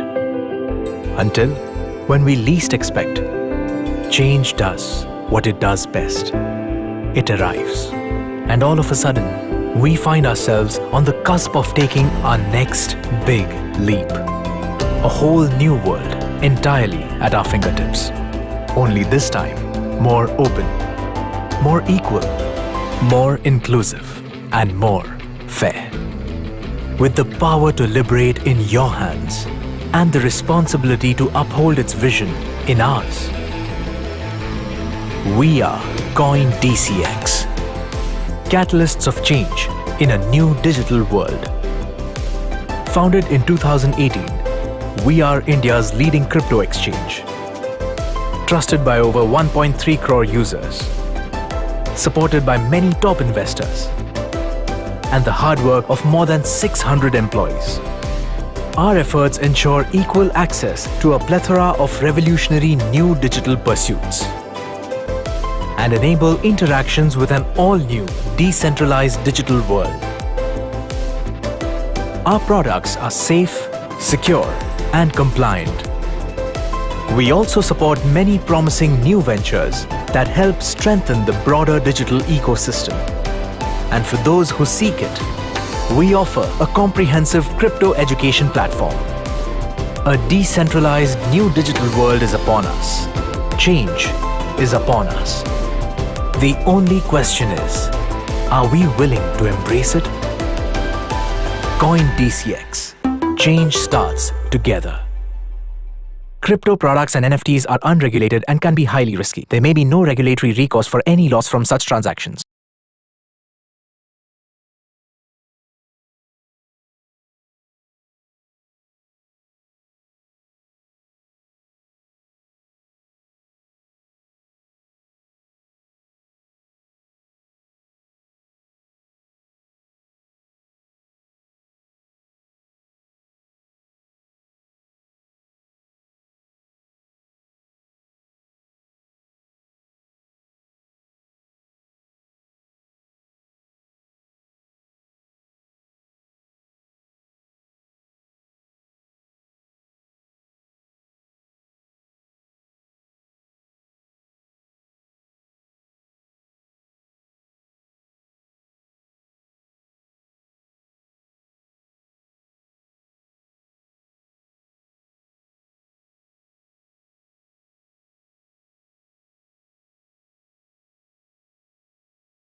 Are we all set?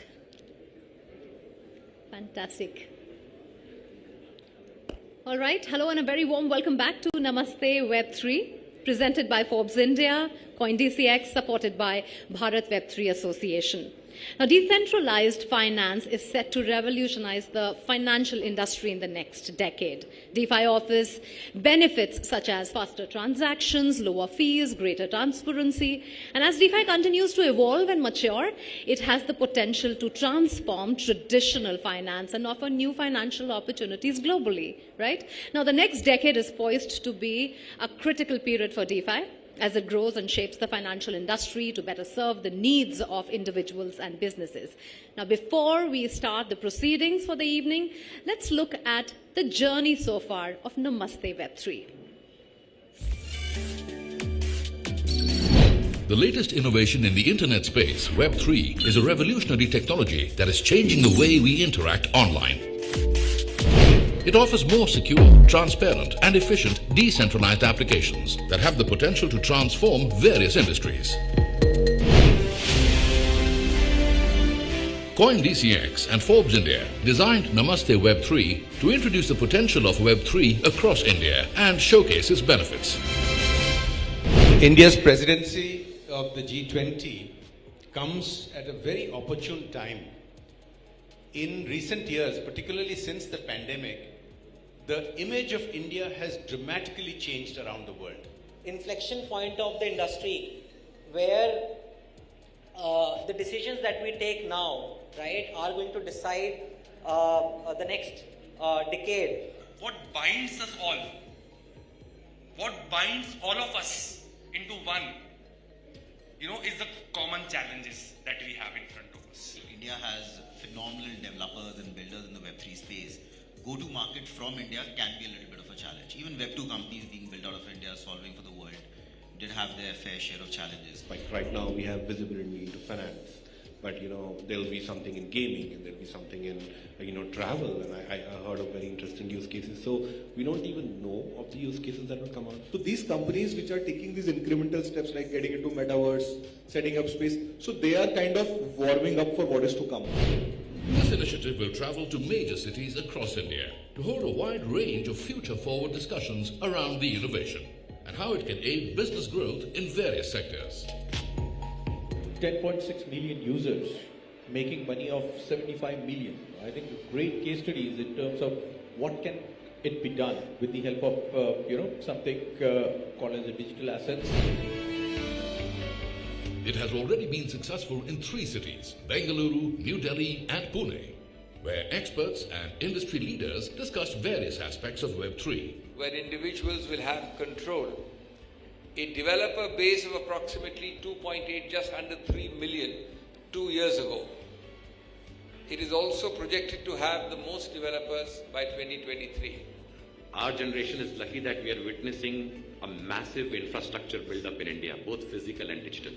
Including DeFi, Metaverse, DApp development, empowering developers, the role of Web3 in India's tech capability and fulfilling the $5 trillion economy vision. This appetite for digital platform optimum use has become all India pervasive. As a policy maker, I am more on the potential of the technology, for which awareness and knowledge about the technology is important. And that is what we in NITI Aayog try to focus on.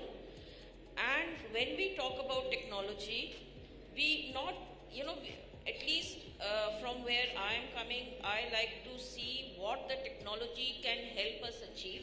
Ideas were also exchanged on leveraging India's G20 presidency to develop VDA regulatory principles. I think there are fantastic people in our country who have tremendous experience of working within the Indian and international regulatory system, and we should be harnessing their talent more. Instead of them being on the board of some big finance company, they should be, the Indian government should absorb them and think about, the regulation of for the future. And if we are talking about transparency as innovators, this is the same transparency that we need to show to the regulations as well, to the regulators as well. And I think talent shouldn't have that gender badge or the gender divide at all. when it comes to whether it's blockchain or whether it comes to Web2, whether it comes to AI now. But this is just the beginning. More insightful conversations await in different cities. Join us at Namaste Web3 and be a part of the future of the internet. Well, there's just so much to be done, but I can tell you one thing, with all the events that we've been doing and all the cities that we've been going to and the kind of mix that we get into and the kind of feedback that we get with these events that we're doing, at least what we're doing is getting all stakeholders under one roof, and there's a lot of conversation, I can assure you, that is going on with this.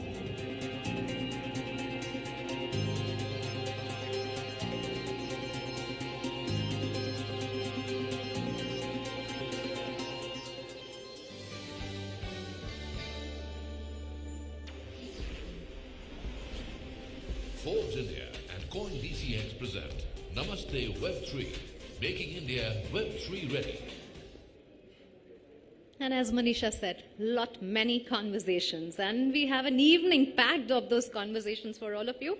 But before that, to kickstart the evening, Manisha, may I have you here? Put your hands together for Manisha Gupta, Editor Commodities and Currencies, CNBC TV 18, for the welcome address.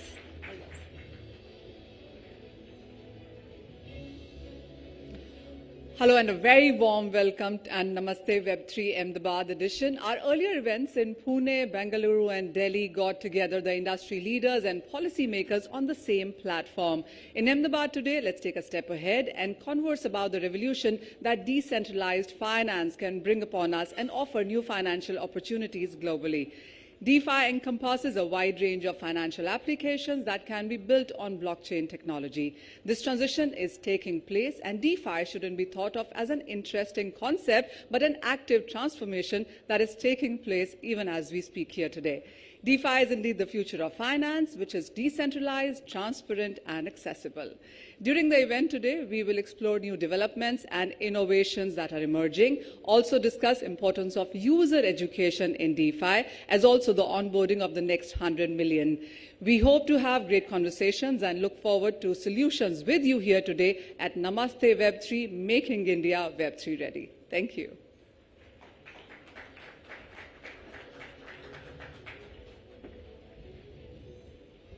Thank you, Manisha, for that kickstart. And I think we're all set now. All right, blockchain technology. Well, it has the potential to revolutionize various public services, and we've been talking about that. By leveraging blockchain, public services can benefit from streamlined processes, reduced bureaucracy, and increased accountability. Now, transactions and records can be securely stored on the blockchain, ensuring transparency and eliminating the risk of data tampering or manipulation of any kind.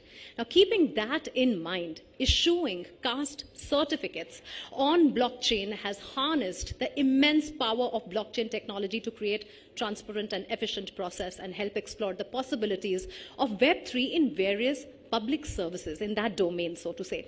To understand more about issuing caste certificate on blockchain and its benefit, I would like to invite our special guest for the evening. Please welcome Mr. Shubham Gupta, IS Officer, Assistant Collector, Etapalli, and Project Officer, ITDP, Bhamgrad, Gadchiroli, Maharashtra.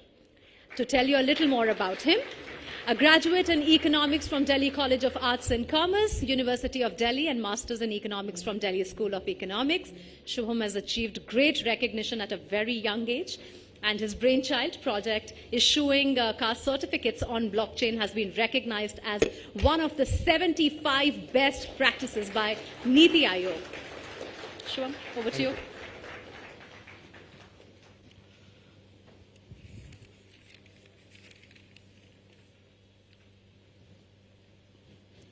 Good evening, everyone. I want to start today by mentioning an essay by Leonard Reed. It is titled I Pencil. In this essay, written as an autobiography of a pencil, attention is drawn to the extremely complex and large-scale human collaboration needed to manufacture even something as simple as a pencil.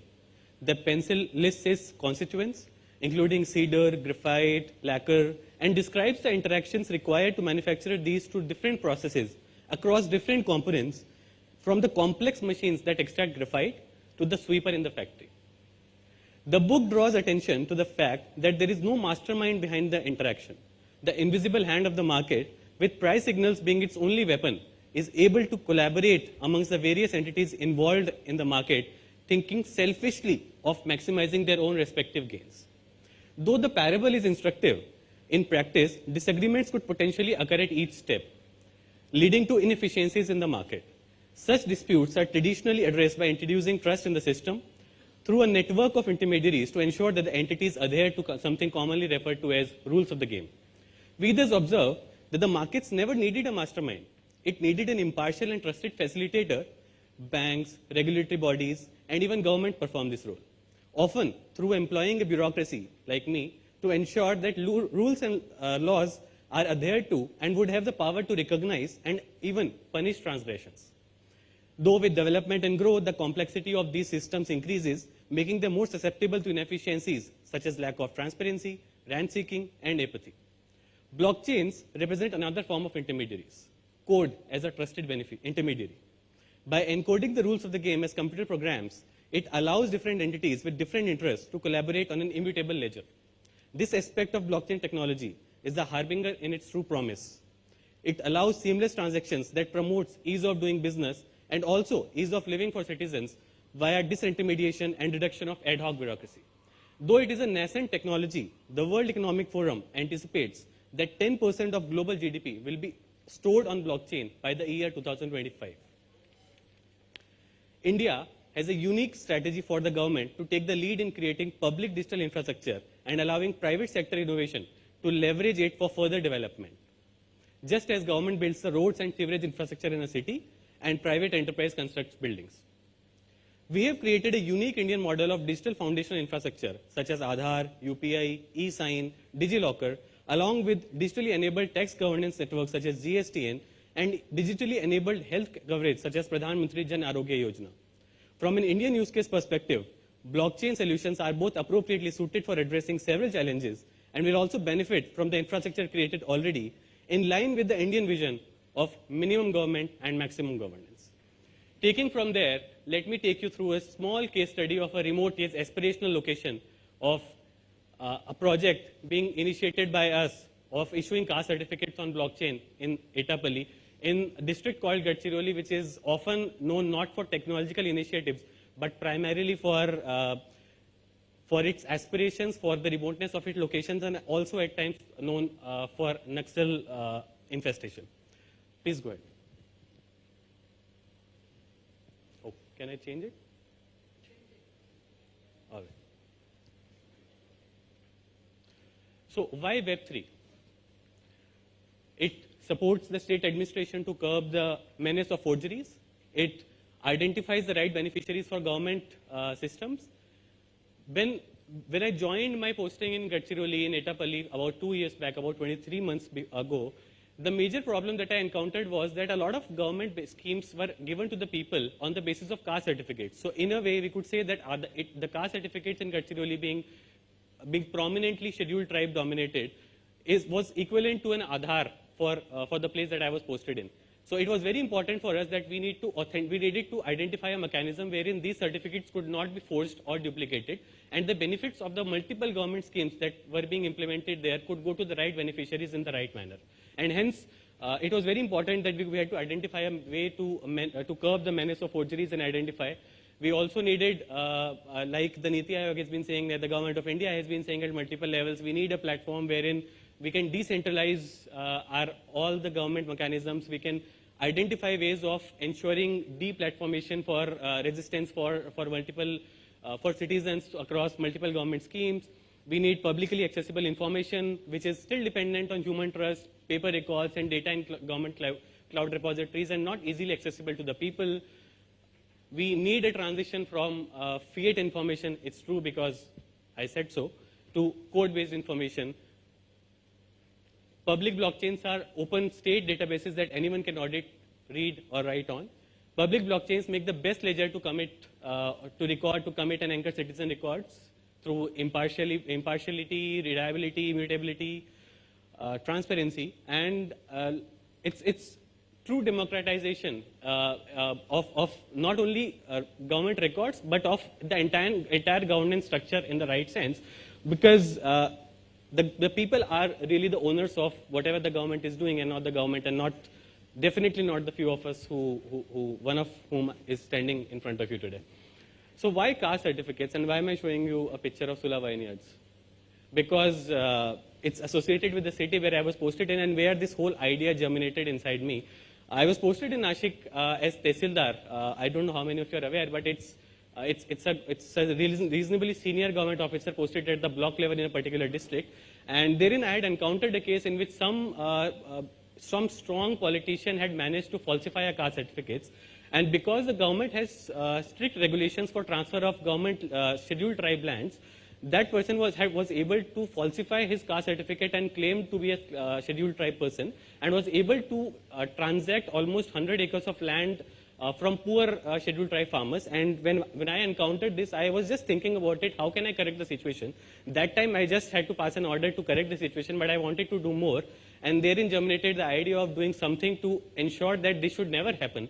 And that's why I tried my hand with blockchain and Web3. Now, what are we doing here? So, caste certificates in Maharashtra, they are already issued by an online portal called Maha Online. They are internally trackable. Between government, we can track the data, their issuance, their dates and all that, but there is no easy mechanism for external parties to verify.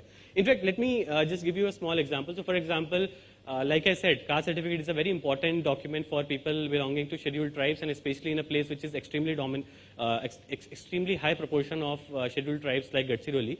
It becomes very important because even if you want to go and take admission in a government college or school, and you want to claim the advantage of reservation, for which there is a certain set of number of seats which are demarcated for you, you need the caste certificate to be issued to, right? And whenever a beneficiary goes and submits a caste certificate to a particular college, the college writes a letter to me, me being posted as sub-divisional officer there, and it wants me to verify whether the caste certificate is authentic or not.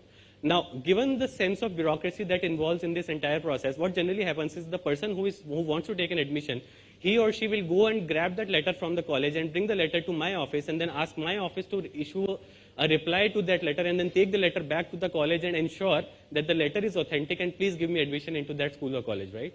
So the entire process takes about 15 to 20 days at the least, and this leads to nothing but some promising candidates losing a lot of valuable time of their life in gaining access to something which they are rightfully entitled to, right? So with this system, we wanted to build something wherein the people, external people like schools, colleges could easily verify the caste certificates, and the beneficiaries never needed to run back to and fro to the sub-divisional office as such.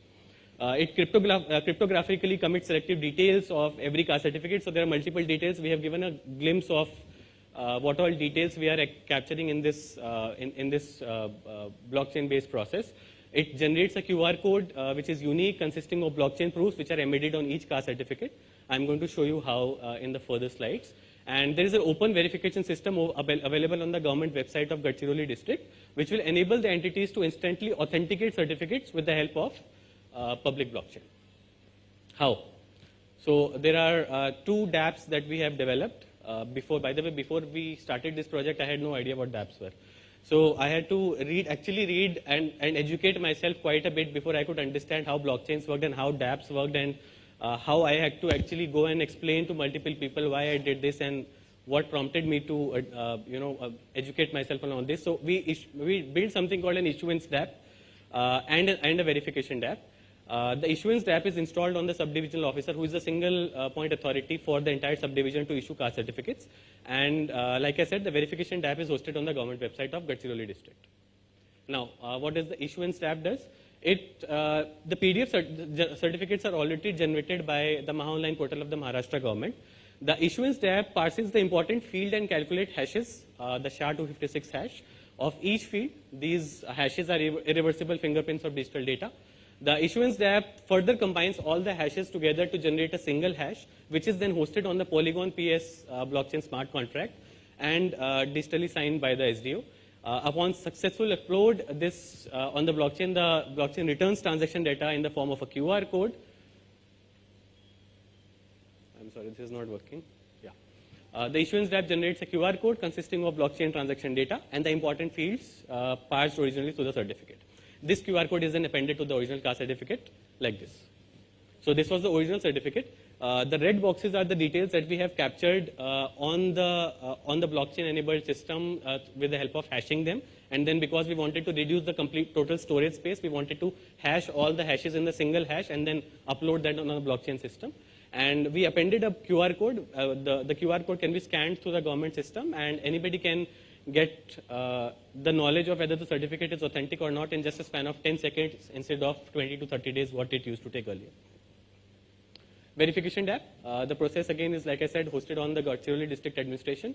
It reads entries from the QR code, this progressively hashes all certificate data, check the availability and validity of the final hash. If the final hash is found to be valid, it displays the fields fetched from the QR code to the user to allow us to understand whether the details which have been stored on the blockchain are also authentic or not, or do they belong to the particular beneficiary or not. So this is the verification portal, how it looks on the government website. This was the old certificate, and like I said, that's the new certificate.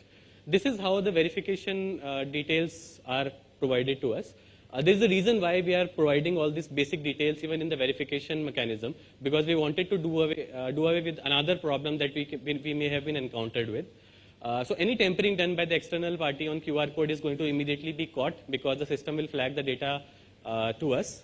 And even if a malicious actor tries to create a fake caste certificate but cuts and pastes the original QR code on a fake caste certificate, we will still be able to catch it, because we will be able to see whether the details printed on the caste certificates and the details which are given to us on the portal are matching or not. So we wanted to do away with this problem also, and that's why we wanted to create this sort of verification mechanism. Now you can see there is a download report button also. So any external party which wants to verify the caste certificate, like I gave the example of school and college, they can simply download the report from here. It will give you all the details of when the certificate was issued, on which date, by which party, what was the name of the SDO and everything, and the entire process can be streamlined and the time can be reduced.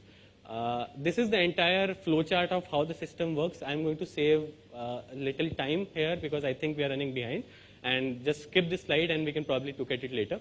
What are the improvements? The improvement is, like I said, open verification and reduction is fraud. That was the primary purpose that we're trying to solve there.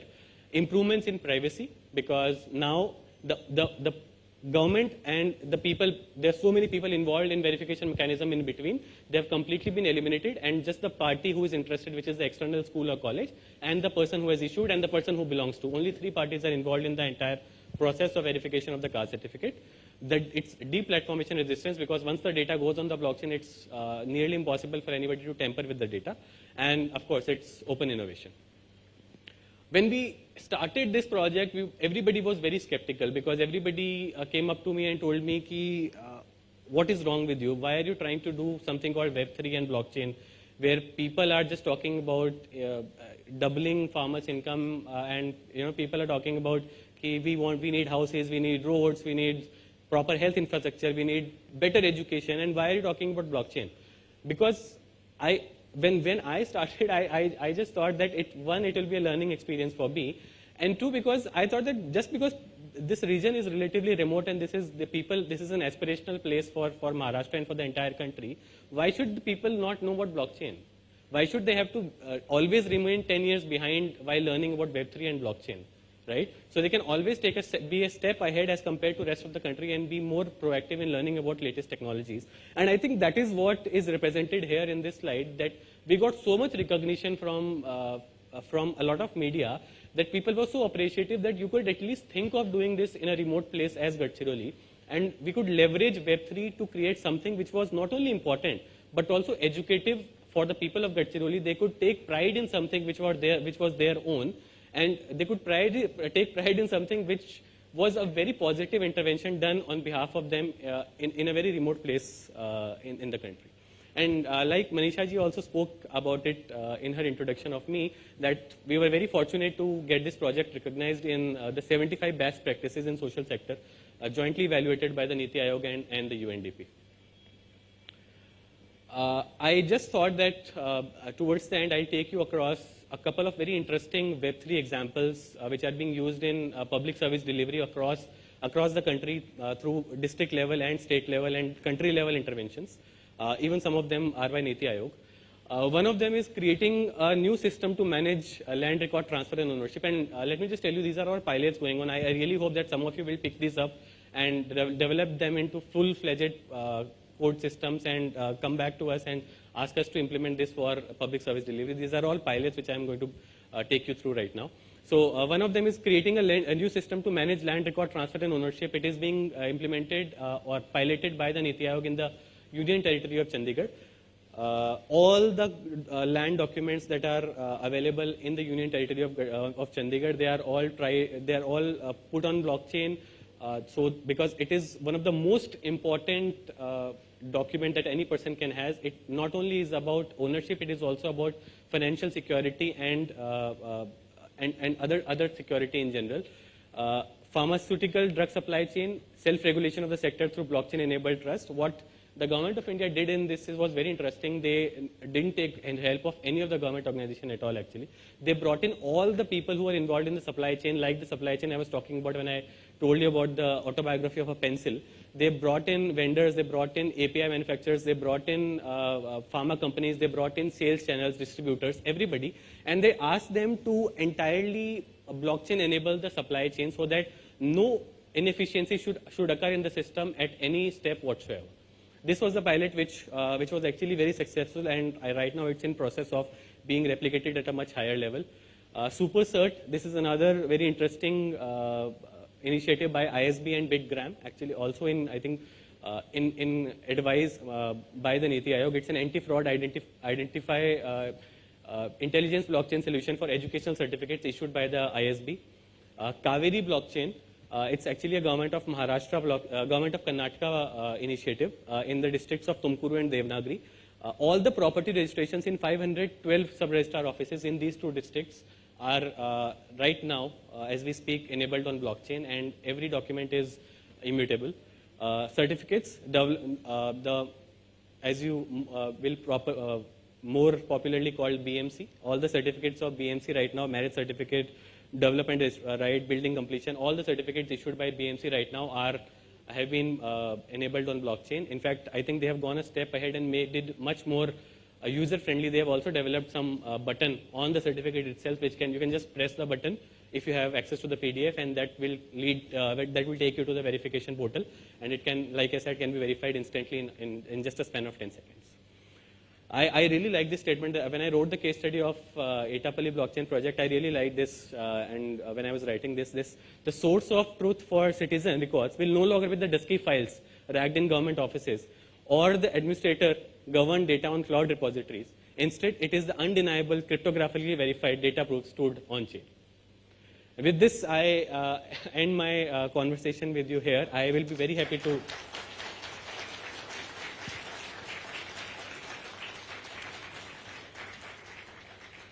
Thank you. I will be very happy to take some questions. I don't know, I have time. If anybody wants to ask anything, I'll be happy. Otherwise, we can just, I think we can just, yeah. Thank you. Thank you for that wonderful address, Shubham. Very informative. All right. I want to take a moment to thank the lovely audience of Ahmedabad who have shown their enthusiasm towards the new age of internet that is being brought about by the Web3 community in India. And today here at Namaste Web3, we have an incredible lineup of panelists and presenters who are going to take you on a journey of DeFi, some of your very own, some from Ahmedabad, some have flown specially for you. We have for you 2 panel discussions today with industry leaders who will deep dive into the world of DeFi, followed along with a fiery fireside chat. But before we move to our first panel, I want to bring to your notice the kiosks that have been set outside by Octo from the house of CoinDCX. So if you want to explore the world of DeFi, you must visit these kiosks that are outside. And we also have some very fun games set up outside. I'm hoping that you got a chance to spend a little time outside while you were at tea. No, you weren't? You weren't able to see that? All right, so we will also have that section open again. All right, we have also created a Telegram channel, Namaste Web3 Movement, where we will keep the dialogue on with all of you, keep updating you about our next chapters. So please join that. That's the scan code. For all our audiences that are joining us online, this is your chance to participate as well. All right, ladies and gentlemen, it's time for the first panel discussion of the day, and it's titled Onboarding the Next 100 Million. Which public goods will make it happen? Well, one of the ethos of DeFi and the blockchain technology that powers is all about sharing and collaboration. Now, we heard from Mr. Shubham Gupta about one of the public goods use cases. Now, such examples are crucial in fueling innovation, addressing problem spaces, and providing the necessary infrastructure, really, services and resources for decentralized digital inclusion in the world of DeFi. Now, to discuss this and more, may I please invite Manisha Gupta to come up on stage to moderate the session. May I also invite her fellow panelists. Please put your hands together for Digant Mahesh Trivedi, Head of Product, ShipFinex. Welcome Nitesh Mishra, Founder, Chidex. Our next panelist is Sharat Chandra, Blockchain and Emerging Tech Evangelist. Put your hands together. And lastly, please also welcome Ashish Anand, Founder and CEO, Brew Finance.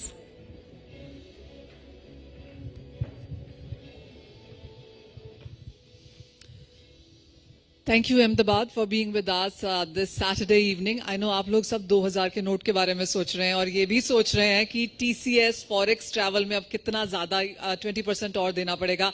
I know हमारे life में बहुत सारे challenges हैं. But as Shubham was pointing out, there is just so much happening when it comes to decentralization and blockchain. I mean, he showed us some case studies and some pilot studies as well, which are ongoing right now. So clearly, technology is on a rise right now. How are we onboarding it, and how is the public goods and services becoming a part of this is something that we will discuss right now with this panel. We thank you for being here with us, and we really hope that this discussion is influential for you, and we'll of course take questions as well, and we'll get your feedback onto this one as well. Digant, I'll start with you first. And we were talking during the lunch as well, and you talked about shipping very deeply. We do understand that there's tokenization happening there. Maritime, how are you looking at it? This is yet another public area where we have seen decentralization, onboarding on blockchain happen. What has been your experience? First of all, I'd like to thank Forbes and CoinDCX for inviting us, and thank you everyone for coming in tonight. Let's take an example of a ship. A ship is, we all know that ship carries goods from A to B, and that's why they get paid. But a large part of the earnings of the ship also goes back to the owner. Now, shipping, commercial shipping itself has been a 600-year-old industry, right? And if we look at which nationalities or people from which country own the most, Greece has the largest number of ship owners, followed by Japan and then Germany, right? Japan and then China. And then we have Germany and other countries. The point here is that the reason this happens is because, first, ship is a very capital-intensive asset. A small ship costs at least $5 to $10 million, and it can go up to $200 million, depending on the specialization and what cargo it carries, right? So we don't have people who just have $20, $30 million lying around. So it becomes a very difficult, industry to get in. The second part is that people who are in the shipping industry or have been for a long time, they can access it. So what we now wanted to do was take this industry, which has been around for almost 500, 600 years, and make it accessible to everybody. So this would not have been possible had it not been for blockchain, giving us or laying the ground for transparency, traceability, tokenization, and fractionalization. So what we do at ShipFinex is we create we tokenize a ship, right? We tokenize an asset, and then we fractionalize it. So you don't need to have $2 or $3 million lying around to participate and to buy a ship. You can do it with $1,000. Now you see, all the earnings are public, transparent, and traceable. Same thing that goes along with all the returns that you get, right? Now, why shipping? I'll just quickly answer this, because if you look at ship, right, that is one of the assets that makes money while it floats on water, and it also makes money when it's scrapped. So it's one of the oldest assets that is very, very capital intensive, but gives a good return throughout its life cycle. So we really wanted people to participate in this, magnificent, old and mature industry, and we wanted to open it up to all the people. I've always wanted to own a ship and a yacht and a plane So I'm hoping I can do that now with tokenization. Yes, you can. Right. Sharad, this one is to you. There are various technologies that are ongoing right now. What are the use cases? And Shubham told us a few, whether it's pharma, land records, etc. What do you think are the ripe sectors which can start using DeFi in some sense? I would pick from where Digant left, and so the tokenization of real-world assets and real estate to be in particular. And let me explain why I am more bullish on real estate, because if you look at the regulator SEBI, they have floated a consultation paper on micro and small medium REITs, real estate investment trusts. So I think the regulator has set the ball rolling for fractional ownership of properties. So the same concept of tokenization, which will allow people across the startup society, I mean, they can buy a piece of land, even let's say by putting in 2,000 rupees or 5,000 rupees, right? So I think that also democratizes the process of ownership of assets. And now you can unlock the liquidity of these real world assets. So I think that will be one of the enablers of bringing more people into Web3. If the non-crypto native audience, if he or she can buy a piece of token which can represent an asset like a land, and now we have regulators blessing that decision. So I think that will be, I would say, an inflection point of bringing more people into Web3. You know, I was planning to ask the regulatory question later on in the discussion, but because you brought it right up in front, there's a bit of an uncertainty. I mean, I'm assuming a lot of people want to onboard this right now, but there isn't enough clarity. I know we've had some dialogues with the regulatory. I was talking earlier as well, and there are some papers. There is discussion between the parliament as well. Where do you see it stand right now? So I think the regulators, they have been very open-minded, and some of the state governments, let me quote example of Telangana state government. I also run India Blockchain Forum, where we're one of the advisors to the Telangana government's Web3 sandbox. So I think sandboxes are great playground for startups and innovators to come and engage with the government, because as part of this sandbox, you get relaxations from SEBI and RBI. Both these bodies are part of the sandbox. That is one. Now, if you want to tokenize other assets, let's say even bonds, securities, and that's where the GIFT City or the IFSCA, being independent regulator, they are very, very open. I had the privilege of meeting the CTO of GIFT City in Bangalore a couple of weeks ago, and he was very keen and enthusiastic on supporting startups. So I think startups should engage more with these entities and look forward to sandboxes. That's where they can experiment new ideas. But again, we yet have to see a more credible stance or credible solution coming from the government as part of G20 presidency. So hopefully by September, we'll see some action from the government. Oh, well, absolutely. Ashish, this one is to you. So while we've spoken about accessibility and transparency, it is about empowering the general public when it comes to investments. What is it where do you see that being at right now? What are the challenges that we still have to face? So from that perspective, if we look at DeFi has become a great tool for general public to participate in the blockchain space. They can start earning fixed income. They can start earning by giving loans basically across the border, across the globe, using tokenized assets. In DeFi also, the new wave of DeFi is all about real world DeFi. So how do you enable, instead of just virtual asset backed DeFi, which we talked about in the first session, how do you enable real world asset backed DeFi? How do you use that DeFi for financial inclusion, for example?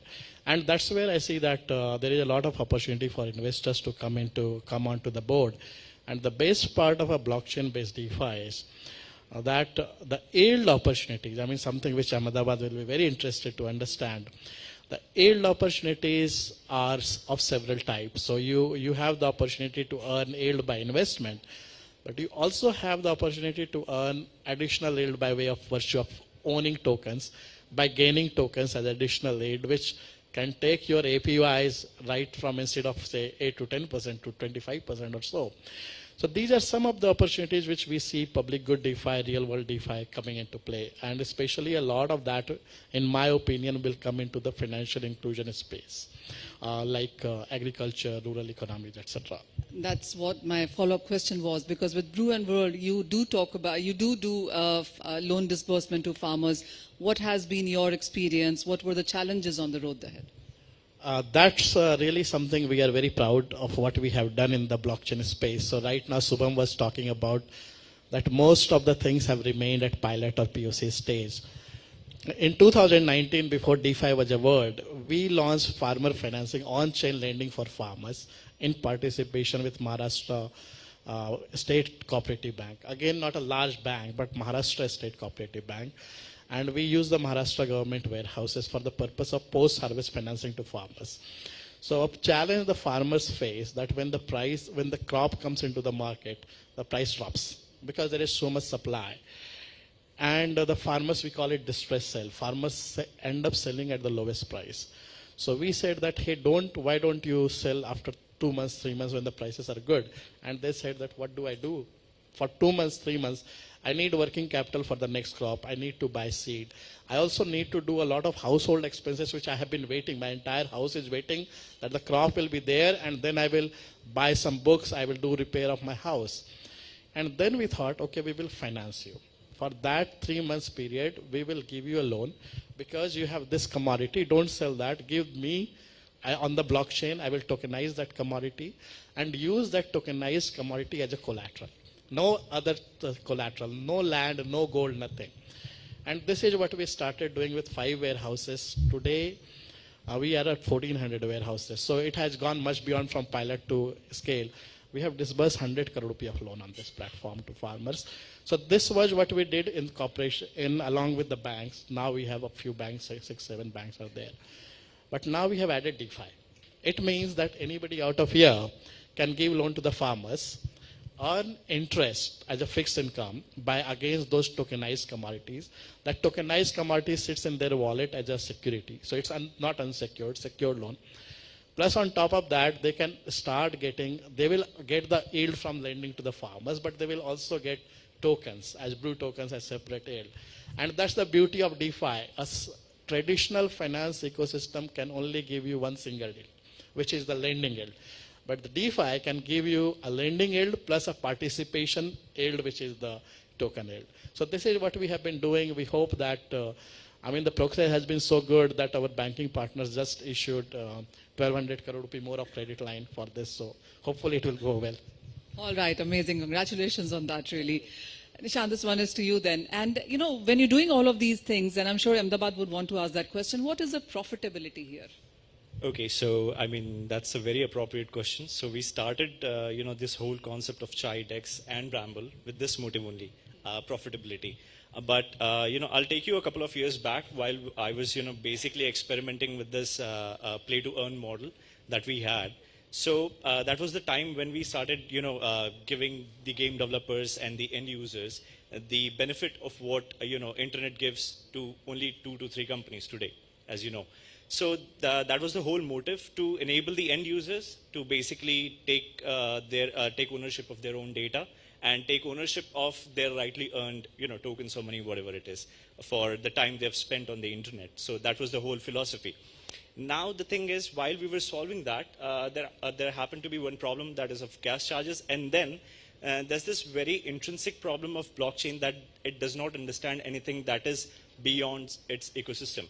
You see, and this is a very huge problem when we started to find more about it, and this is where we position ourselves to solve the intrinsic problem of the blockchain. Why interoperability is important? Because you see, today if you want to use whatever you want to stream a video, or you want to chat with your friends, or you want to do your business, you don't go to 10 different internets, do you? Yeah, we go to the same internet where we simply open a Explorer, we type the product, and we are ready to use. So this is what gave us the idea of why not create a system that is not dependent on third party.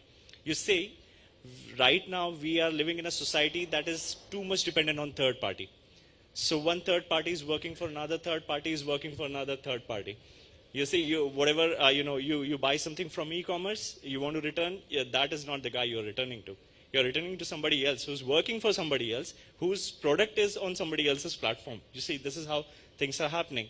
So by enabling this, series of third parties, you're basically making yourself more vulnerable. Okay, and in order for these companies to make profit, there's just one way. They have to track your data at the end of the day for advertisements or for anything. So this is where, after we solve this problem of interoperability, we are able to, talk more about bringing people on blockchain. It's not just, basically, I am definitely building a dApp at the end of the day, a DeFi dApp to be more precise, but what after they come on dApp? You see, that is the problem that we are trying to solve, the very intrinsic problem. Now, the problem of scalability is being taken care of by many, protocols out there. The problem of, how to onboard people, how to make sure that this particular blockchain is secure, it is already taken care. Now, what we are taking care of is making sure that you are able to you are able to make sure that one protocol talks to another protocol without any third party, without any bridging solution. So yeah, I mean, this is what we are trying to do. And in answering your question after that, so the profitability, you see, is something that, in Web2 startup industry is not something that, people usually think about. Initially when you have, a fund investment, the very first thing you think about is, acquisition rather than the profitability. And I can understand why. Because you see, the moat is not always great for many ideas or many startups. So, but if you enable a system where, people are finding the true value, okay, and you take a very small part out of that system as, what can I say, as a profit or as the service charges, I don't think anybody will deny paying you. So we should not, really think of things from this perspective that this is free, so we should, kind of use it. We should always think what value is it adding to my, basically the whole thing. So today I am using any internet thing, they're taking my data, so is it worth it? You just have to ask yourself that. So that really is my follow-up question, on safety and security. And this is something I want to ask all of you, that bursts some myths here. When you go on blockchain, can everybody read it? I'm sure if somebody wants to come on board with a loan to the farmers, how much, what is the safety, what is the security? And I'll come to you, Ashish, for that. But starting first here, what is that one myth that you would want to put to rest right now when it comes to safety, security on this? So, this is a very common question because I also teach blockchain. So that is one of the very, and by teach, I don't mean students of, 10th, 11th or 12th standard. I teach to probably people who are already working in banks or are very senior to me. So the very first question that I always get is definitely this, like how secure is this system and why our system I'm asking some common questions here. Yeah. I mean, I'm very comfortable here. Thank you. So the thing is, I think when you are basically, so any product, how do you judge a product, how secure it is? Okay, I'll just, in one line is, the actual philosophy that, blockchain gave rise to was, let's verify and not trust. So at any system, at any given point of time, you're trusting a company. So for example, I'm representing CoinDCX today. Okay, that's a decentralized exchange that enables protocol-to-protocol transfer. So in case you're trusting CoinDCX to enable your transfer, it's not a good product. But if you're able to see every transaction that's happening on-chain, if you're able to hold custody of your assets on your own, without any third-party intervention, without me coming to help you, or without me telling you, oh, use this. I mean, maybe I'll secure your funds. Don't do that. Don't do that. That's the first way. Do not trust, always verify, is how you will understand that security of that particular product is always taken care of in a Web3 product. But it's easily said than done, because there are multiple products out there that are working really hard to make sure that, at every step, the information that is coming from outside blockchain is also secure. So that one of the myths that people see, in terms of education, people always sort of mistake blockchain for crypto. They always think that this is what a technology is, and say, this is the token, kitna paisa banega.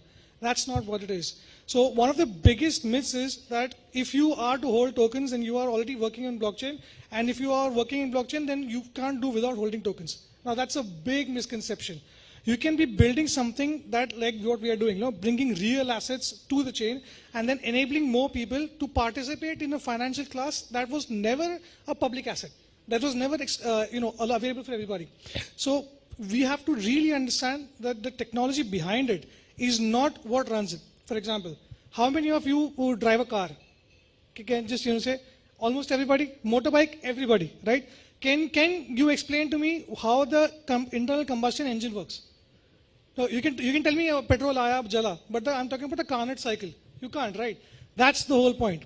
That you don't have to exactly write the mathematical code, but you have to understand how it works. So when you fill fuel, that is the token, that is the fee that runs your car, you see. So token and what the actual blockchain does are two different things. So this is a big myth that I would really like people to understand the differential between. User security and confidentiality is yet another thing, and a lot of people are people keep away because of these concerns also. So these concerns are pretty much valid. So when it comes to user security, there are enough blockchain native tools. For example, there's a concept of zero knowledge proof where you can actually prove the authenticity of the statement without actually revealing the details. So that's being employed by many identity management platforms now, which are blockchain native.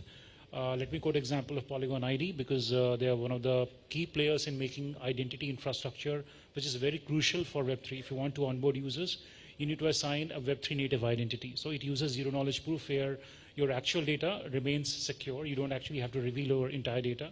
Another example would be, let's say if you want to walk into a bar and order a drink, you don't actually have to reveal your actual age, right? It just says, okay, you're more than 18, you can buy a drink.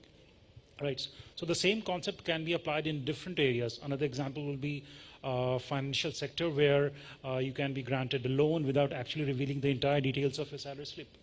You just have to prove, okay, you earn beyond certain threshold, right?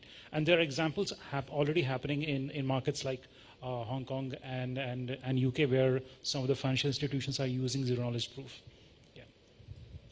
Ashish, what do you think is a serious myth that needs to be busted like right now? In my opinion, it is that lack of regulation is hurting us. I believe that lack of regulation in India is a great thing.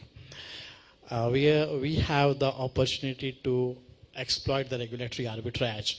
And if you look at the history of financial industry, that's how NBFCs grew. That's how microfinance grew. NGOs started giving loans, under which rule they were allowed to do that. NBFCs started giving rules under which role they were allowed to do that. Same thing we see over here, so that we are waiting for regulation is not happening, that's why India is suffering. No. You have a regulatory arbitrage. Your SEBI, RBI said we are not regulating crypto. Government said there is no regulation on crypto. So unless until you are defrauding people, unless until you are doing money laundering, do whatever you want to do and go ahead. And nobody, unless until G20 comes up with the regulations, you have a lot of landscape to work upon, instead of saying that, hey, we are not getting regulated, like they are regulating in the... So you are better, right? It is not like RBI or SEBI has dragged so many founders, unlike SEC, to court. Nobody has done that. We are in the best place to do that. So that's one myth I would love to say that, hey, let's not talk about that myth at all. I think that's a favorite one. It's like my class mein meri teacher nahi aayi to main padhunga hi nahi. You can still study, right? I mean, it's like that. Okay, so next round of question really is about, since we're talking about onboarding the next 100 million, I'll start again with you, Ashish. Let's go this way now. Tell me, how do you onboard? What is that next push? Where does it need to come from? And what are the challenges, or what is the opportunity that you see into this one? Well, that's the real challenging part, in my opinion. For an average user, Web3 remains a pitfall which has to be, I mean, so many pitfalls that it's difficult to guard against. For example, today if I forget password of my bank account, my internet banking, I can regenerate, log in again in here. If I forget my wallet's secret code, I'm gone. Right? Has happened with almost everyone, in my opinion. Now, supposingly, I'm dealing with a farmer who has put 1 lakh rupee of grain, and I say that you have lost your wallet, your 1 lakh rupee is gone. What will happen? So that's, in my opinion, is a major worry, and that's why when we built the solution, what we did, that we kept the user part Web2 based. So it's a pure Web2 based solution which interacts with the blockchain at the back end. All the institutions, whether it's a bank, warehouse, government, all of those are on blockchain. But when it comes to the farmer, I have allowed him to access this either through an app or a web app, or even in a physical mode at the warehouse, but no Web3 solution. So this is what we had to do, because we did not want farmers to face the problem. So we need to solve that. We need to solve for the solutions where we don't need to, say for example, today, if I go outside of this and I can say that, hey, you know, you can give a loan to the farmer using my platform. And they will say, how do you do that? So I will say, go to app.brew.finance. And the first thing it does, it says, you know what? Connect your wallet. How many people outside on the road own a wallet? And those are the things which we need to solve for, that how do we can allow access without needing a wallet? How do we create solutions where recoveries are possible? And a lot of work is happening. I think that is a valid question to ask. How many would you want to invest? I mean, I understand when you want to earn money, whether it's about equities or commodities or currencies or real estate or whether it's about blockchain, we all want to earn money at the end of the day. How many of you think that you would want to invest in the kind of projects that we're talking about right now? Are you comfortable doing that? Do you have a wallet? All right. Okay, not bad. So I would like to pick from where Ashish left. So wallets, I mean, they are the gateways to the Web3 world. Now, the challenge is how do you make sure that you create an open, interoperable, and privacy-preserving wallet? So what's happening globally is there's a foundation called Open Wallet Foundation, started under the aegis of Linux Foundation, where the likes of Visa, American Express, and the Digital Dollar Project, the CBDC project, started by a bunch of people in the US. What they're trying to do is they're trying to create one single wallet which will allow you to store your credentials, your documents, your assets, and also your digital currencies, including CBDCs. So that's where, and the user experience has to be as smooth as, let's say, onboarding your any payment wallet app, right? So that's where a lot of tooling needs to happen, and we are gradually moving in that direction because we have a foundation and more than 300 entities, including governments, they're supporting it. So if you look at the future of wallets is going to be open, and imagine a case where we have DigiLocker and it becomes an open wallet. So this foundation, what they're doing is they're creating the wallet engine so that any developer or any entity can start building a open wallet which is secure and privacy oriented. I think that's where a lot of effort needs to be driven, and we'll slowly get there. So, what I understand from what both of you said is that when you talk about decentralized, and this is a question to you then, you can't really present it as it is. It really needs to be dumbed down, if I can use that word, to ensure that more and more people are onboarded. Yeah. So what I do is I head product, right? This is something that I think about day and night. Like, how can I make the entry of barriers so low that everybody can participate? How do I make it as easy? So I'll give two quick examples. I've been building a lot of DAOs. So just to everybody who doesn't know, DAO is decentralized autonomous organization. Everybody lives in a house, correct? And all of you have, since I know Ahmedabad very well, you all live in some society, correct? That society has a registration number. So a DAO literally can become a society, where your share certificate and your ownership will be tokenized, and you will be given a token. So next time when you have a board meeting, you can't say, okay, I want to do this, I want to do this. You literally vote with the token and say yes or no. And it is transparent, everybody knows what has happened, and resolution is passed within 10 seconds. That is the power. So DAOs are really becoming very, very open and very easy to access for people. So that is the biggest wave of onboarding that I see happening. There are still some issues, but the work is being done. Coming to the second part. Everybody has a bottle right here, right? The water bottle. If you spend 1 minute with it, you will know how to open it. You see what I'm trying to say? You will know how to open it without anybody having to tell you कि bottle कैसे खोलना है. That is called good design. And this is something that I emphasize very, very strongly. It is called design thinking and user empathy based design. You have to understand where the user is coming from. You have to understand that not everybody is technically proficient, or not everybody understands the details of self-custody, cryptography, and technology. You have to go down to the level where a 10-year-old and a 100-year-old can use the same technology. So this is a very important thing, in my opinion, that we have to look at very easy design thinking, make sure that the product is empathetic. Like, it's easy to use, it explains itself, so that is good UI and simple UX. These are technical terms, but like explain the bottle example, right? You know what a bottle is for, you can still open it within 1 minute of nobody telling you. That is called good design. So that is something that a lot of emphasis is being done from our end, and a lot of product guys that I know, we are working very hard to do this, so that more and more people can use easily and daily. So tell me, if I have to invest in ShipFinex, what is the way to go about it? Dump it down for me. Exactly. So literally, you can invest in Ship in 5 steps. So I've literally designed the step that you can just log in. You can give me your, because it's a legal thing, so you have to do your KYC. Again, and that's also, like Sharath mentioned, like we are with Polygon ID. So we are not storing your data. Third, you literally go in and you buy through my app itself, the main coin, right? Fourth, you select which ship you want to buy, and 5, you click buy. In 5 steps and in less than 3 minutes, you are a ship owner. And what is the smallest ticket size I can do there? Right now we are in beta, so I mean, since you're a friend, I'll give it to you for $1,000. Okay. All right. Everybody heard that, right? Okay, Shanti, you then. So basically, I'm not a great fan of dumbing down things. No, I mean, nothing against anybody over here, but it's more like we have to bridge this gap by education, I believe. You just cannot, think of just because cars are not good for society, you're not going back to horse, are you?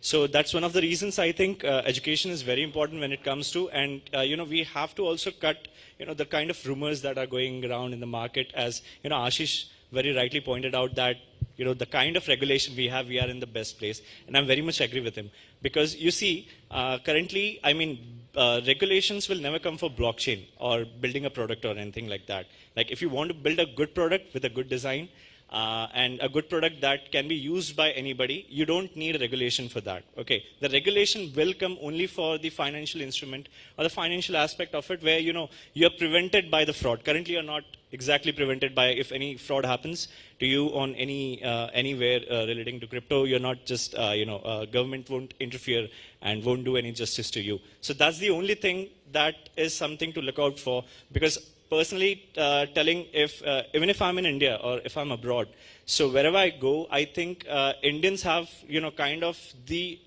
best talent in the world. Like, if I'm not exaggerating, we definitely have the best talent out there, and dumbing things down is not going to work for us. We are a country of more than 1.4 billion people, so it's better if we bring everybody to the scale that everybody understands this thing. I think we'll have such a awesome crowd, and we'll have such a great crowd of thinkers, because when I talk about decentralization, I'm very comfortable talking to this kind of crowd rather than talking to any crowd anywhere in the world, because here I don't have to explain everything. Okay, and even if I don't explain, I'm pretty sure they will experiment, and this is the crowd I am looking for. That's why I'm not going to dumb it down for anybody, because I am solving the intrinsic problem of blockchain. If you come to blockchain, how would you stay?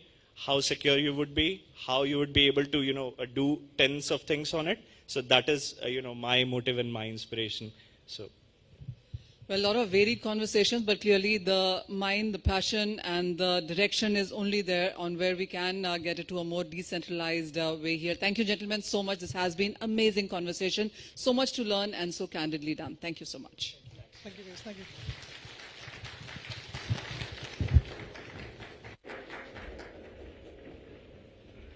Thank you, gentlemen. Thank you, Manisha. A big round of applause for all the audience.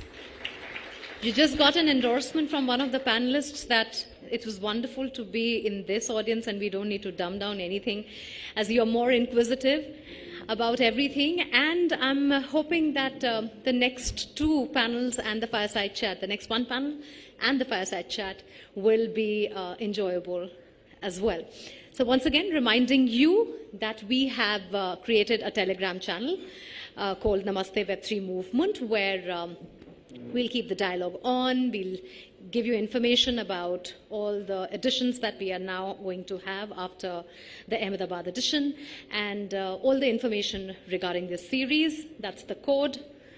I see very few hands going up, which means everybody has it. All right, fantastic. All right, it's time now for a fireside chat. The topic for the chat is the future of DeFi predictions for 2023. As DeFi continues to gain popularity, the future of the space looks very promising, with new developments and breathtaking possibilities to revolutionize really the traditional financial landscape. Now, the DeFi industry is propelled by emerging trends and technologies, illuminating a vibrant future for DeFi. As the industry evolves, the emerging trends and technologies will shape more robust and accessible decentralized financial ecosystem. To discuss more on the future of DeFi, may I request Manisha to please come back on stage, and may I also invite Paulos Matthew, Global Head and CXO Advisor Blockchain and Emerging Technologies, Tata Consultancy Services, to join Manisha for this chat.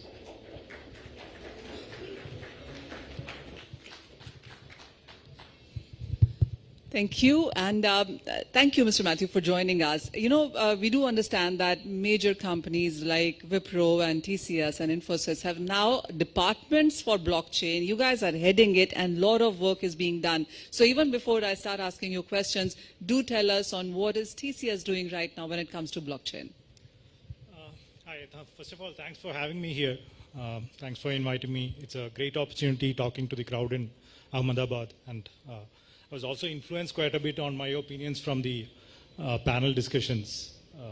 So to your question, what is TCS doing in this space? A lot, right?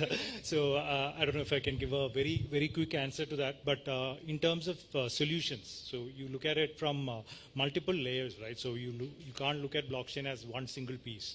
You're looking at it as wafers, right?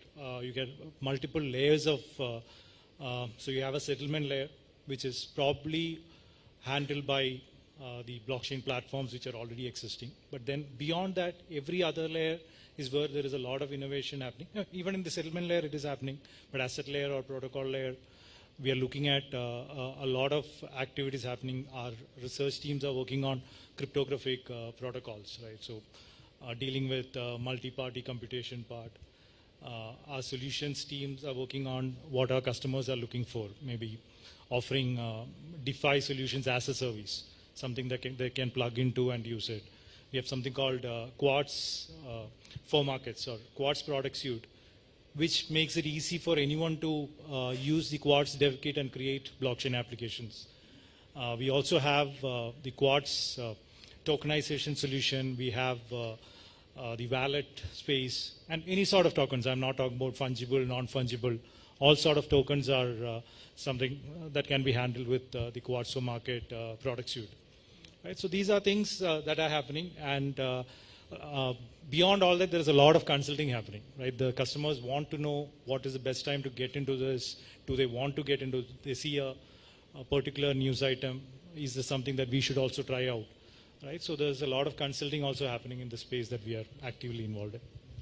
Is there a lot of investment happening? I mean, as you said, there are customers asking you, and you are innovating more and more products here. How is the sector increasing? What is the kind of growth that you've also seen?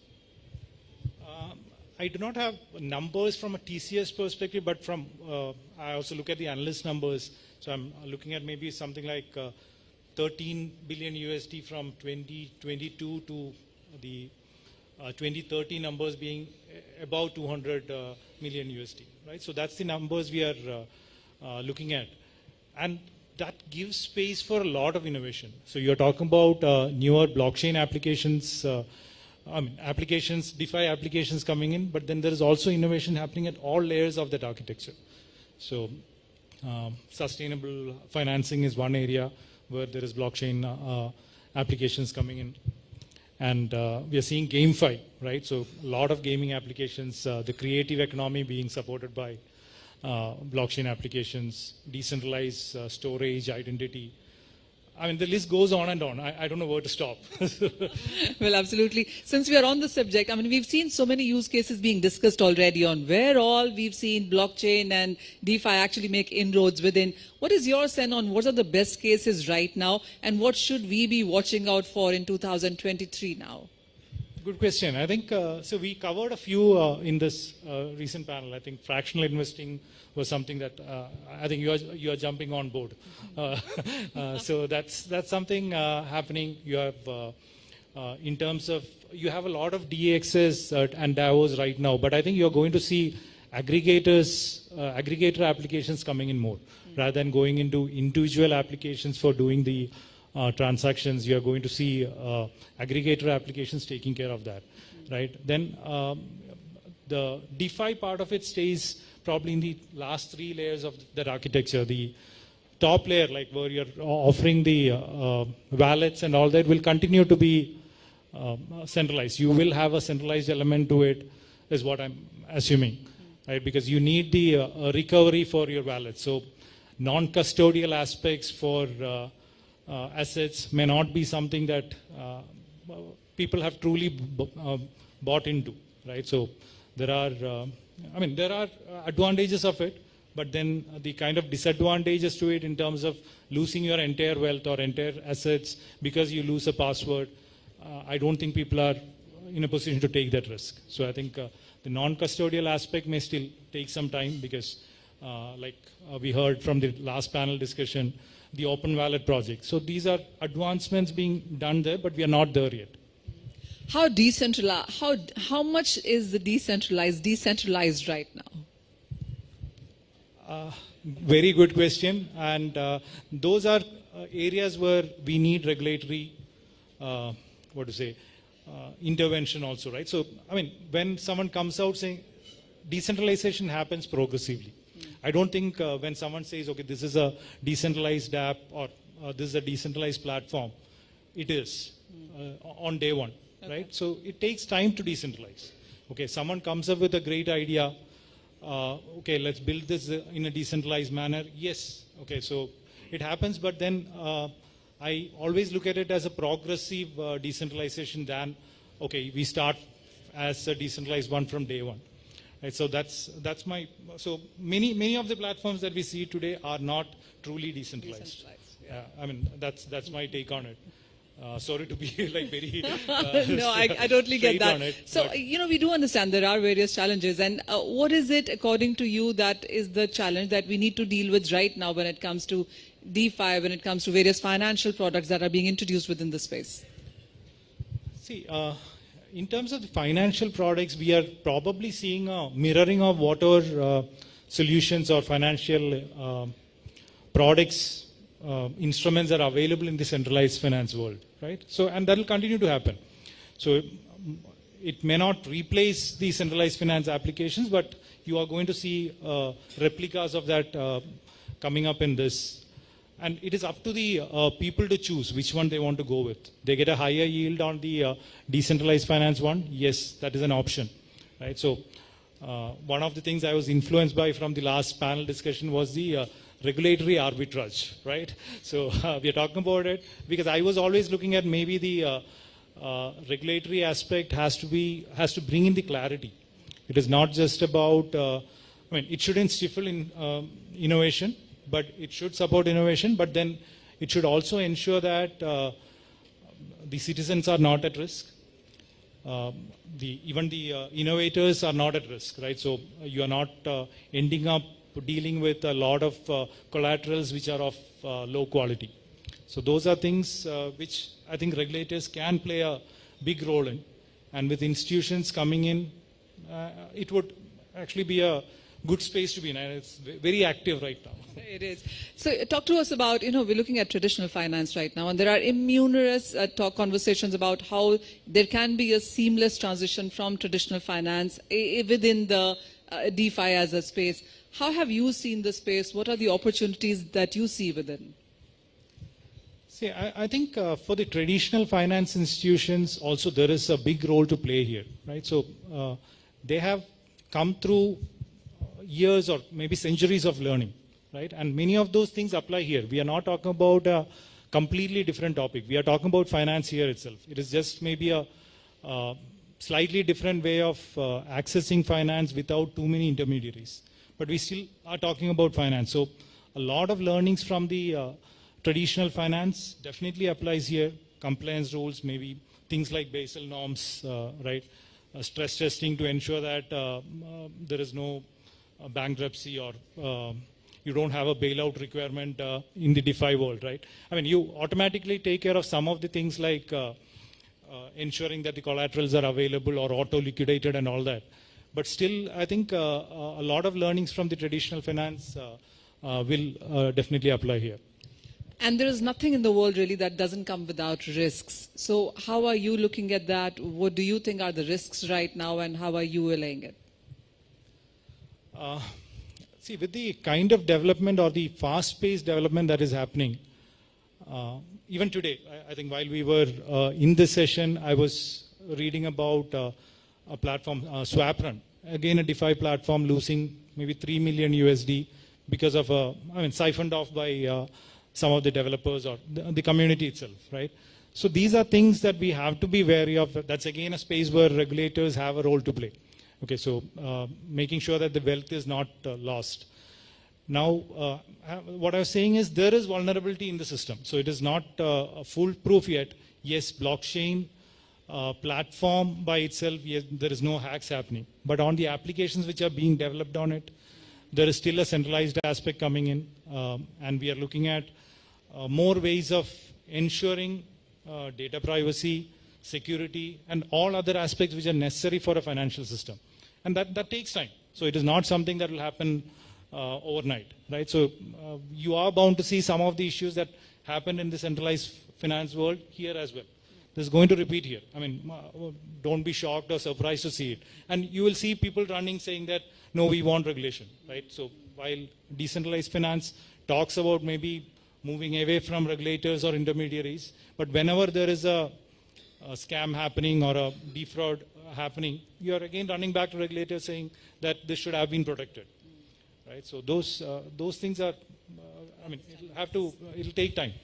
So, you know, when we talk about blockchain and DeFi and all the related subjects here, the importance of community and collaboration is something that is always underlined here in bold. For TCS, the company that stands tall, how important is community and collaboration for you? It's very important, right? I think one of the things we focus on, you look at maybe blockchain specifically, is the partnerships in this space, right?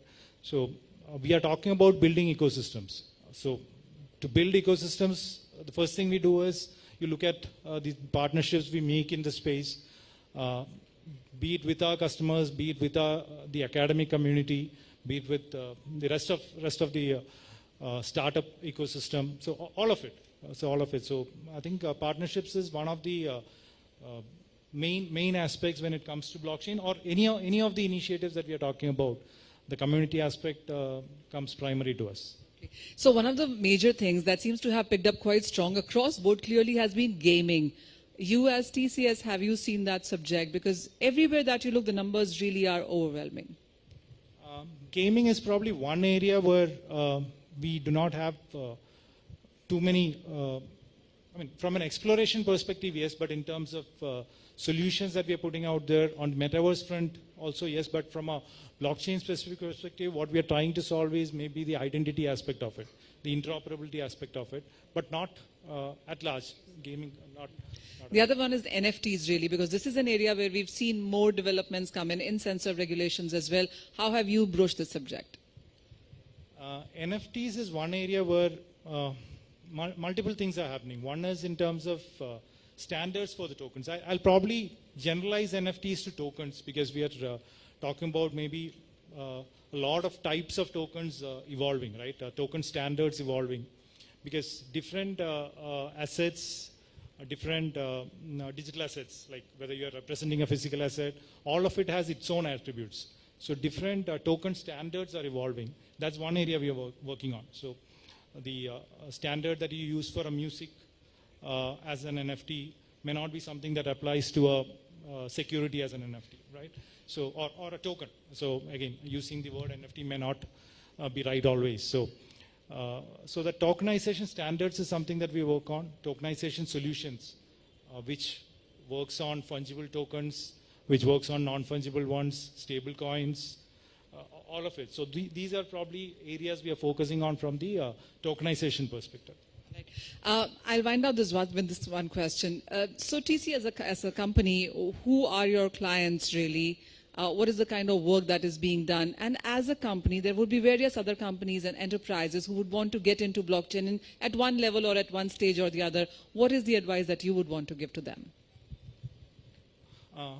With respect to customers, I think we are working across customers from all verticals. BFSI, one of the primary verticals for us, but in blockchain space, we are seeing the traction from all business verticals. So it is not restricted to just the DeFi space. We are talking about track and trace solutions, which is for the manufacturing industry or retail industry, sustainability solutions. So it is actually spread across industry verticals. But then when you look at for what do we tell enterprises who are coming into this space, the entry barrier in this space is very low. Something we were chatting about, right? So, I mean, you are given an open source platform like blockchain technology, be it Ethereum, be it any of the other ones, are all open source platforms that are handed over to you in a platter, right? And you can do whatever you want. You can build your innovative solutions on top of it. The core aspects of ensuring the settlement happens fine, the assets are tied to the aspect, all that is taken care of by Ethereum, the open source part itself. You only need to focus on building solutions on top of it. I mean, can you build newer blockchain solutions or blockchain platforms also? Yes. But then we have not seen very, innovative blockchain platforms coming up after, let's say, the Bitcoin or the Ethereum. There are few, like we are seeing platforms like, say, Polygon, which is a layer 2 one, right? Or maybe Algorand, which is trying to solve the blockchain dilemma, ensuring that security, decentralization, and scalability is addressed all at once, right? So we are seeing that, but then beyond that, like any of the enterprises here, one is creating the blockchain platforms will be more research-oriented, the cryptography aspects or all that, the consensus part and all that. But then building applications on top of it, it is easy to start off with, like using the blockchain platform, the blockchain technologies available, the open source platforms, you can start building things on it. It is very easy. So that's well, absolutely. There are thousands of names out there, but as you said, there are very fewer gems there. So the threshold is low, but you really have to work hard on the use case here and the viability in that sense. Mr. Matthews, thank you so much for joining us. Thank you for this conversation. Thanks for having me.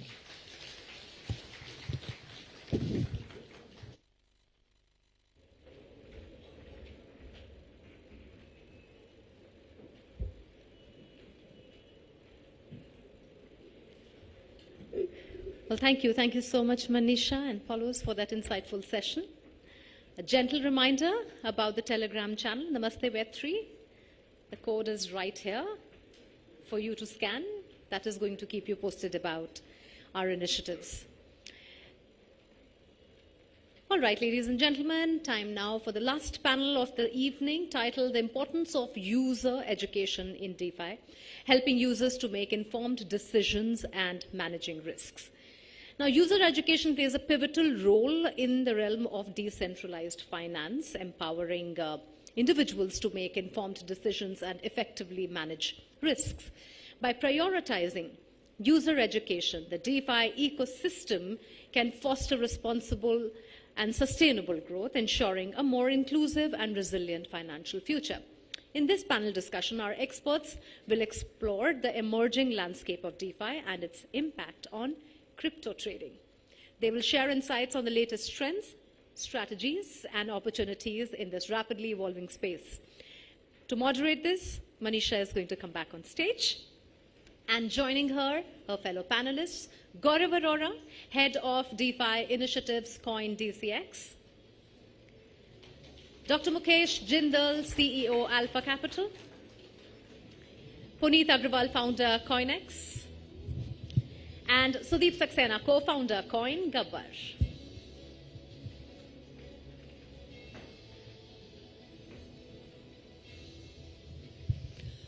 Thank you. The last panel of the day and the most important one really, because the user education is the key right now. And Gaurav, I'll start with you without further ado.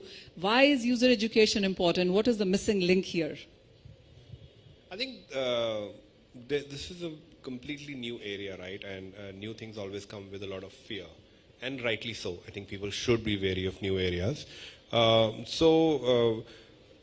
if any industry wants to really be there for the long run, they need to make sure that they benefit the users. They make the users money, for example, in this case. And the only way to help users make money is to make sure that they don't go into the wrong areas, the wrong risks, or the risks they don't understand. So I think education is a really big, more than growth, I think is to make sure that people take the right risks, and that's why it's important. So, you know, we were having discussions earlier about custodial wallets and how many have, how many do understand really. And as was the question, do we need to dumb it down? Do we need to, raise the bar? Do we need to talk more? Do we need to create more awareness? What's your sense? So I think it's a mix of both. Firstly, there are things that should be completely hidden. not even dumbed down. Like, for example, nobody should need to understand what's a chain and what's a protocol and all of that stuff, because that's not their core job, right? So you hide some of the things, so you don't have to explain it. Make things easy for the user, make decision making easy. And then the things that matter to the user, which is, hey, these are the opportunities or what are the risks, those need to be explained. So we need to kind of go both ends of the spectrum. Remove some things and explain some things a lot. So let's talk about investments. And Mukesh, this one is to you. You work with high net worth individuals. What's your sense on what really is missing? How much have people moved from traditional finance into DeFi, into blockchain right now? One, I think that the DeFi and the crypto industry has done phenomenal work. If you look at the investments, I was looking at some data points. Stock market in India has been there for many years. And we have how many? 6 crore investors. The first mutual fund scheme came in 1987. It's 35 years. And we only have 3.5 crore investors. The crypto, though it has been around 10, 12 years, but really started picking up, in around 2016. So we're talking about 6, 7 years. So, it's about 11.5 crore is what I am being told. So just imagine the kind of work which is being done. And, congratulations to the whole industry, which it has done. Now, if you ask me from an investor perspective, let's say if there are 11.5 crore investors, I think around 99% of them really don't know that what those digital assets, the technology behind them are. Most of them have come for wealth creation, for trading. And I think that's where the real challenge lies. And, I also understand that, this space is new. And because it's only 10, 13 years, the stock market has been there for the last 400, 500 years. And I think what we really need is, a Benjamin Graham movement. I think if you remember, before 1934, the stock market investment was more like trading like crypto. It was only in 1934 when he came out the book, Security Analysis, and he said that how you can value a company. You can really value a company and you can say whether the price is right or wrong. I think we need something like that. Puneet, this one is to you. What would you say is the untapped potential right now that we have in this space? I think a lot of things is untapped at this stage. And, considering examples like, let's say, Hyatt came in with another property in Ahmedabad. How many of you would be able to invest into it directly without investing a larger chunk? Or let's say I checking in into the hotel and without giving my Aadhaar ID or my driving license and then keeping a copy, how can I directly check in without, proving them I am Puneet Agarwal? So I think the space is huge. A lot of developments are coming in. But then, as discussed in the previous panels, adoption is the key. While a lot of these innovations can come in, but if it's not adopted, it's just an innovation, which can be patented or just kept across. So I think adoption is where we all need to work on, but the potential is immense. I first of all want to know why it is called Coin Gabbar. Thank you. I mean, Gabbar in the sense, we just wanted to be the Gabbar of the crypto world in the sense of information. We belong to the same industry. And this is more goes like the Apple story when we were deciding the name of the product. And we could not find a name, and then my other co-founder, Saurabh, who's standing right there, so he came up with this thing that why not make it a product in which we are working in education for crypto, by the way. So it said that why not make a product which says that if somebody scams somebody or if there is a wrong thing happening, they should be scared that Gabbar aa jayega. So that is what is the case. And when we were talking about the adoption of the crypto, that is what our belief is as an information marketplace, that the steps to adoption are first education, then acceptance, and then adoption. So that is what the space really needs to think about. That is what we should be working about, that when we are educating the people, there are two things, like I could derive it from the last panel's conversation. First is that you need to have an easy access to the product, because there are a lot of products. If we keep teaching about Finacle, since a gentleman from the tech industry is also there, so if we keep the nitty-gritties of Finacle to people, won't matter. It won't matter to them. They would be bothered about the UI or the UX that is there they're facing. So that is when the ease of access should come. So first thing is ease of access. We want to go for more adoption. Second is the understanding or the stability of the product and the the sustainability of the product that goes more with it, and which comes with the education part. So both of these things, the tech experts should come with more of ease of access. The educators or the influencers should come more with the education part so that people are open-heartedly adopting the space. And of course, it has got a lot of potential to grow. That is what it is. That's why we are here today. Absolutely. So, you know, a lot of us don't read the terms and conditions. You download a new app, you agree to whatever they ask you to. You don't read FAQs, we don't read white papers, we don't read a lot of things that are given to us. So, is the case with every product, including here as well. So, Gaurav, I'll start with you, and I want all 4 of you to sell me DeFi, sell me blockchain. If you want me as an investor, what is your pitch? So I think I would just tell you that DeFi is just an upgraded version of digital finance. It's the same old finance, but it's just a better version, and everybody likes the better version, the newer iPhone. So it's like that. And you need to be part of it because it gives you more value, more efficiency, more opportunities. So, yeah. We've seen, Gaurav, this again is to you. We've seen when it comes to crypto, and as we know, there are more participants. The volumes just skyrocketed. Millionaires were made overnight and they lost money in the next few months as we saw it. What is it that I as an investor need to watch out for within the space?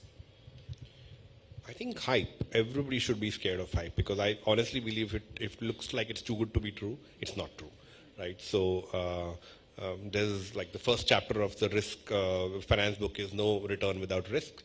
So just like they always say, DYOR in the crypto world, do your own research. Don't follow the hype, I genuinely say. Don't buy that dog coin or whichever one. But, you know, go in for the value. Find the real value. Go behind where is the money coming from. Ask that question and then invest. Talk to us also about Octo, because I saw a lot of bags, shirts, all of that coming out. Talk to us more about that. So, I mean, I love the fact that you talked about user experience, and the previous panelists also did, because honestly, that's really our focus, right? We are saying that a lot of people shouldn't need to know a lot of this technology, and which is what a lot of other industries have done really well. They've abstracted out the tech and focused on the use case. That's what we're doing. So the core of our product is a wallet. We've made it simple, secure using MPC technology. We've built a lot of technology, but that's under the scenes, right? So, and on top of the wallet is because we genuinely believe wallets, self-custodies are not useful if they don't have a use, right? So we've built utility on it. So like Praveen showed in the screenshots, right? You have earning use cases, trade use cases. We'll have bunch of all the use cases available natively on your mobile app. You don't have to go hunting for all of this. So I really want to see it as the most useful wallet out there. Mukesh, what would you say? We do know that there is money around, there is money wanting to be invested, money wanting to be earning further interest there. What is the best, safer way of getting in there? Because we have seen people with money, HNIs also want to be part of this, and we have those numbers, vague even, but we have those numbers. See, what I feel is that, it's a once-in-a-lifetime opportunity. And, investors are here going to make wealth which is intergenerational. That's what I believe. And to understand is, we have to go to the Web 1. If you remember when 2 decades back when the internet really came, we used to surf yahoo.com and indiatimes.com and, chatting and all. People really could not visualize and imagine that, you will have Amazon and Uber and everything, and that's how it will disrupt our, industry. And see, all these companies, Google, Amazon, Meta, Netflix, they all happened in front of us. Now the question mark is, how many investors did really invest in these companies? Like I have been investing for so many years. Our clients really started participating in, last 6-7 years, and the opportunity was missed. So I think where we are in the, the DeFi space is almost where the internet was in 90s. It's there. We know it's going to disrupt. And I think it's important we understand, we educate ourselves, and it's important we participate, put part of our assets in this, because it's going to create very meaningful wealth for all. So if there is a beginner, and I'm assuming there are people who already invested, I mean, you mentioned there are 11 crore plus kind of people who have in some way at some point in time held some coin there.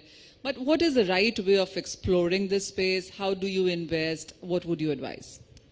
See, my advice, normally what I advise to the clients is that consider this as like a lottery ticket where the probability of winning is very, very high. So lottery is not a good word because it paints with the same brush. But when I say lottery tickets, it's also important that we are sitting in India. There are regulatory risks and you don't know one fine day what government does, what SEBI does. But when you put money over here, be ready if it becomes zero.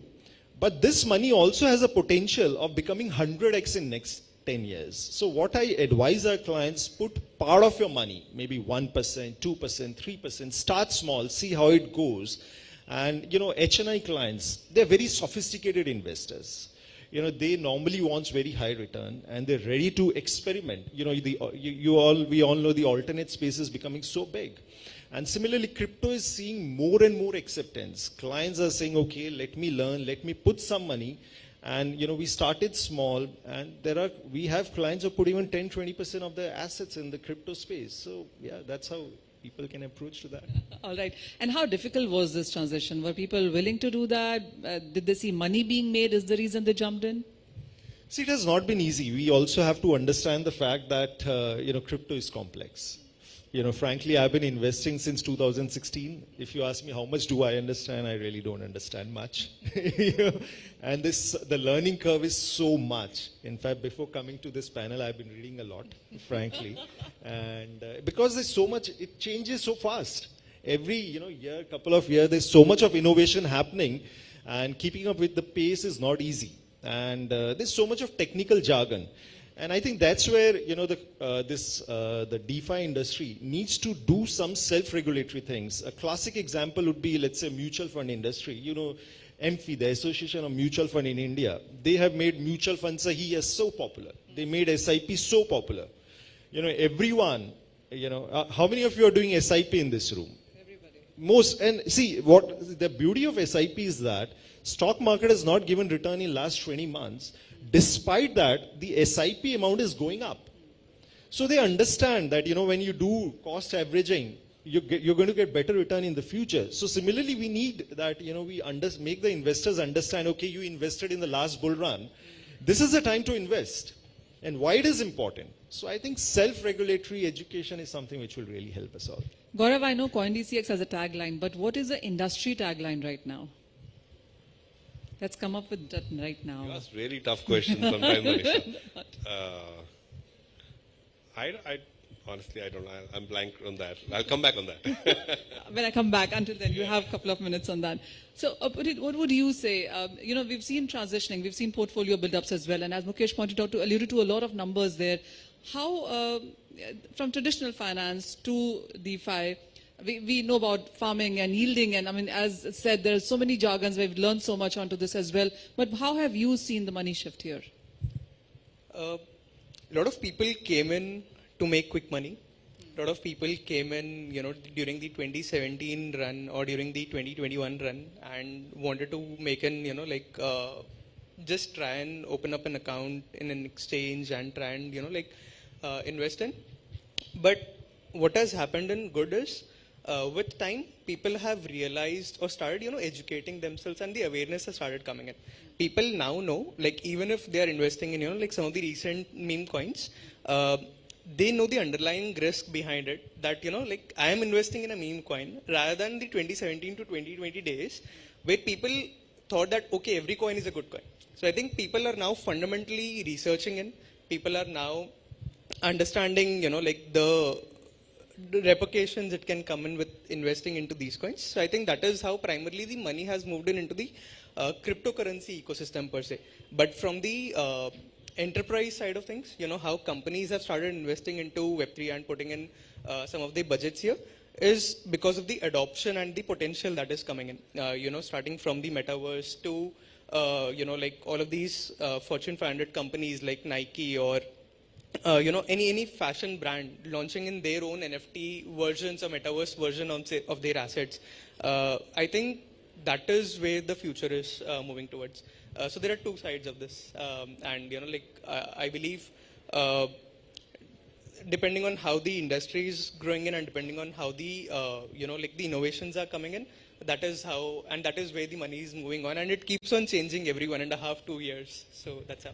But sorry, listening to him, I think if industry should have a tagline, it should be "Don't buy the frog." Okay, good job done.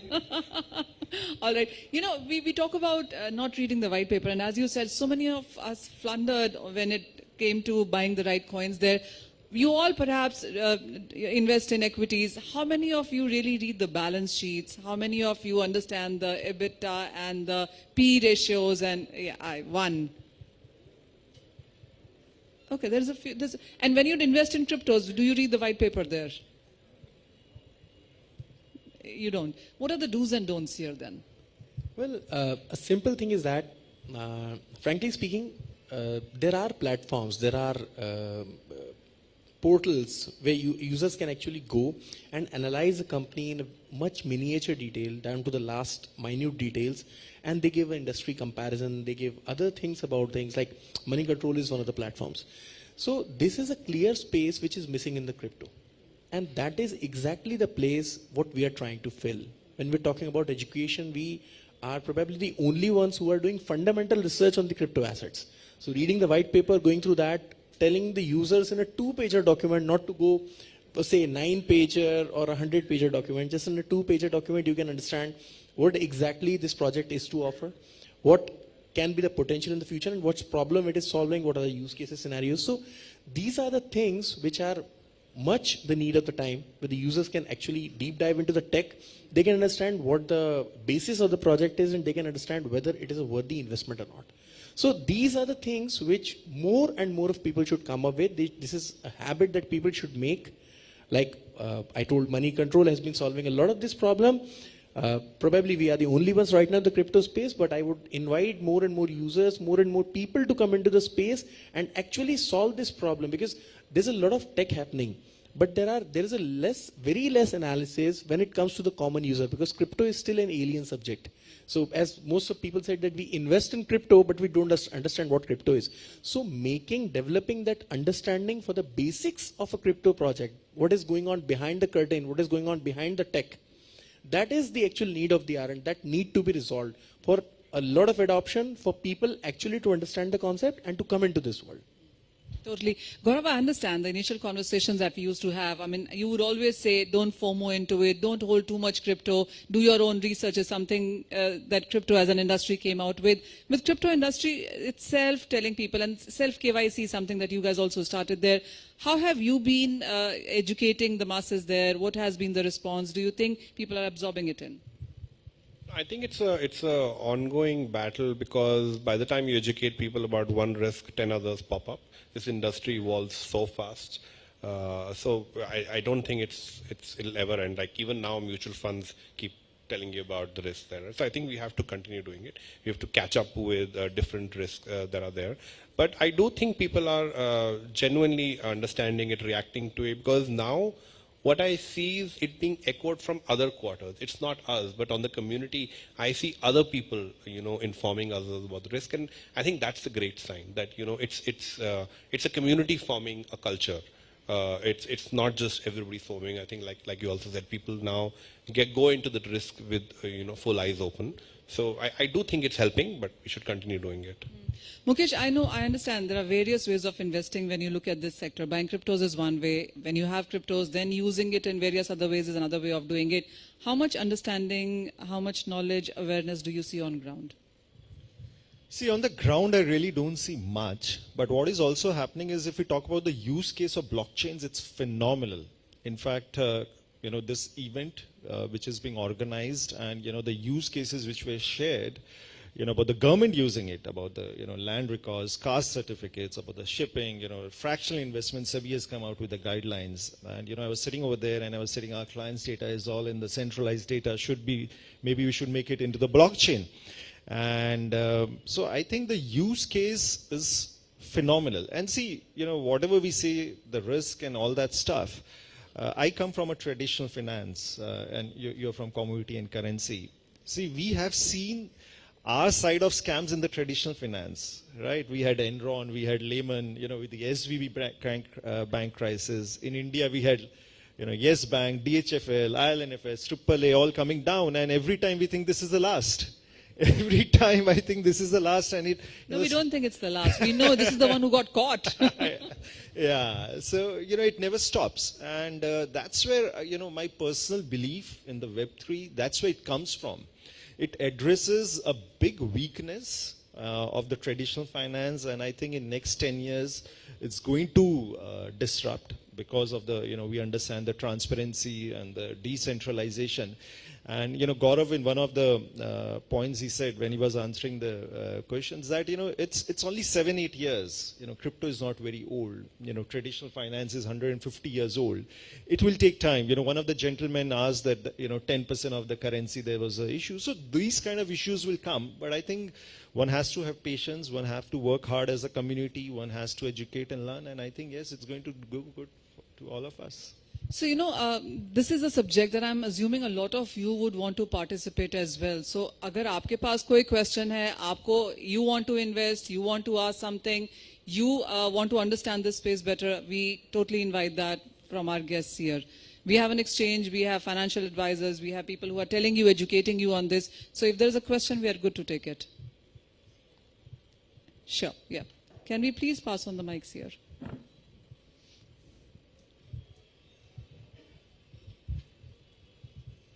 Thank you for the interaction, a lot has been talked about the tokenization of the assets or maybe the loan aspect on the credit side. I would say it's not a new topic. It has been encountered by the financial markets maybe 15 to 20 years back, and they have seen such a big chaos happening in the financial market and crores of people losing their millions of their wealth. So how do we tackle when we talk about the DeFi space?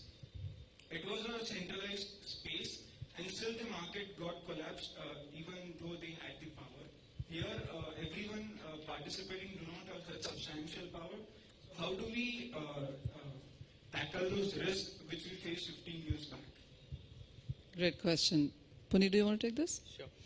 So I think that is the beauty of blockchain and the trustless system that it brings in.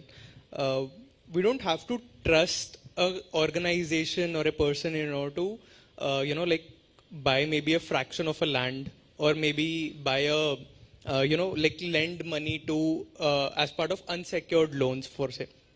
Here we basically trust the entire process and trust the smart contracts that are in between, which neither you nor I nor the organization who has created it nor anyone who is participating in the entire network can change it.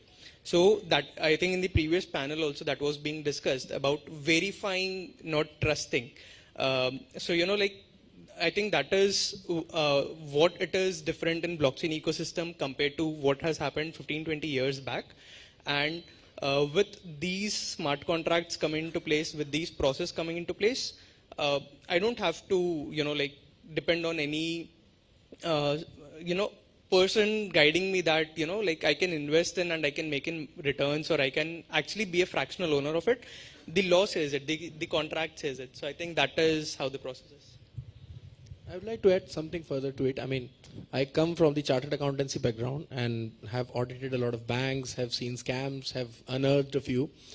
So the only thing that is happening, that is a difference from the past and the present, is that everything has become transparent. Decentralization itself is not happening. I mean, it's changing the effect, but the thing that is there is that it is transparent, it is recorded, and there is no transaction which can be backdated in time and can be changed. So the collaterals are there, they are secure. The decentralization is there, so nobody in a centralized ecosystem is handling things. The third most important part is everybody is on everything, every transaction happening is on a distributed ledger. So anybody in this whole world, if he has the right codes, if he has the access, he can actually access it, check it. And the fourth thing that right now the ecosystem is working towards is self-regulation.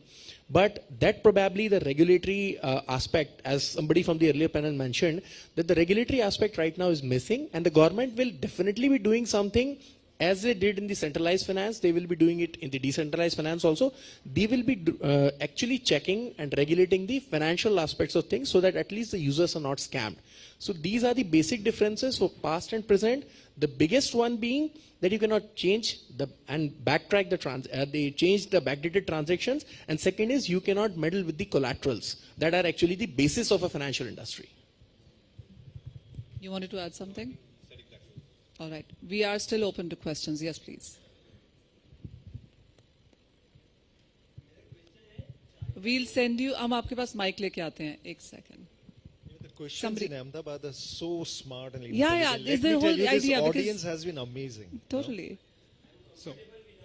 हम आपको सुन नहीं पाएंगे. ये televised है program. In the meantime, can I have my? Absolutely. Yes, please. So we spoke about secured kind of investment tokenized. We also spoke about transaction being secured because it is all blockchain.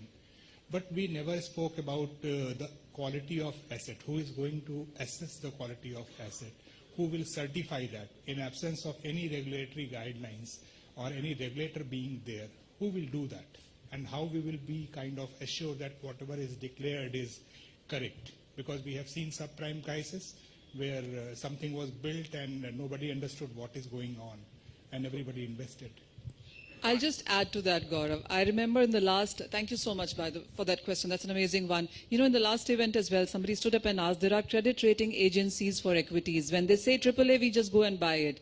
And as Sudeep said, there is really no analysis, no ratings happening. So that would clearly help is something that he's also asking. Yeah, I think two great questions. So first of all, what you said is exactly what is missing right now. I think the crypto world is just playing with play money right now. They're not playing with real assets because that is missing. And those boundaries, I always say that the boundaries between real world and crypto should be heavily regulated. Like the person who verifies the real asset and issues a token saying this is certified by the asset should almost be either a government or a government agency saying the issuer has to be really, really high fidelity. Then the token, you know, people can trust the token because once they've issued and they stamped it, nobody can alter it, nobody can fake it, nobody can manipulate it. So that part needs to be there and that's missing. And I would really love to see, you know, the government come up with some regulations to that. All kinds of real world assets need to be certified, whether it's your mark sheet or your lease deed or your even, you know, money moving in, it has to be certified by somebody. So I think that's needed.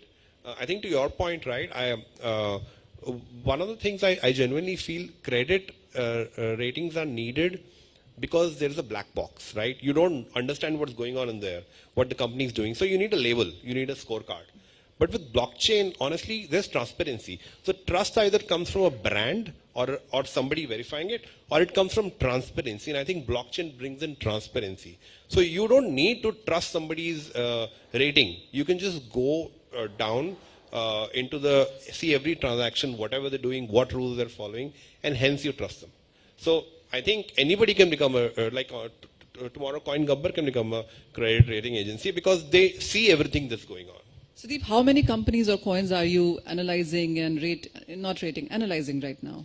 The total number of tokens listed is 14,000 plus. The deep analysis is done for around 250 assets already because obviously it takes a lot of time, so that is happening.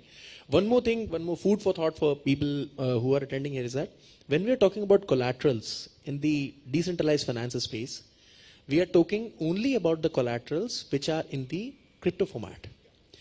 Why can't we have a blend of Web 2 and Web 3? Why can't we have a blend of the centralized finance and the decentralized finance and have real life collaterals being collateralized in the form of tokens, tokenize them, and then develop a financial system? And we need that. That is something that can help solve the problem. I mean, we have been collateralizing maybe Bitcoin or Ethereum for that matter. Why can't we collateralize a piece of land which is valued by a registered valuer and then can put it in the decentralized finance space? So that will maybe solve a lot of problems, especially the collateralization in the times to come. वहाँ पर एक सवाल था जी. China is banning about crypto. So how you think? I have two more questions. Blockchain is also relating to global warming.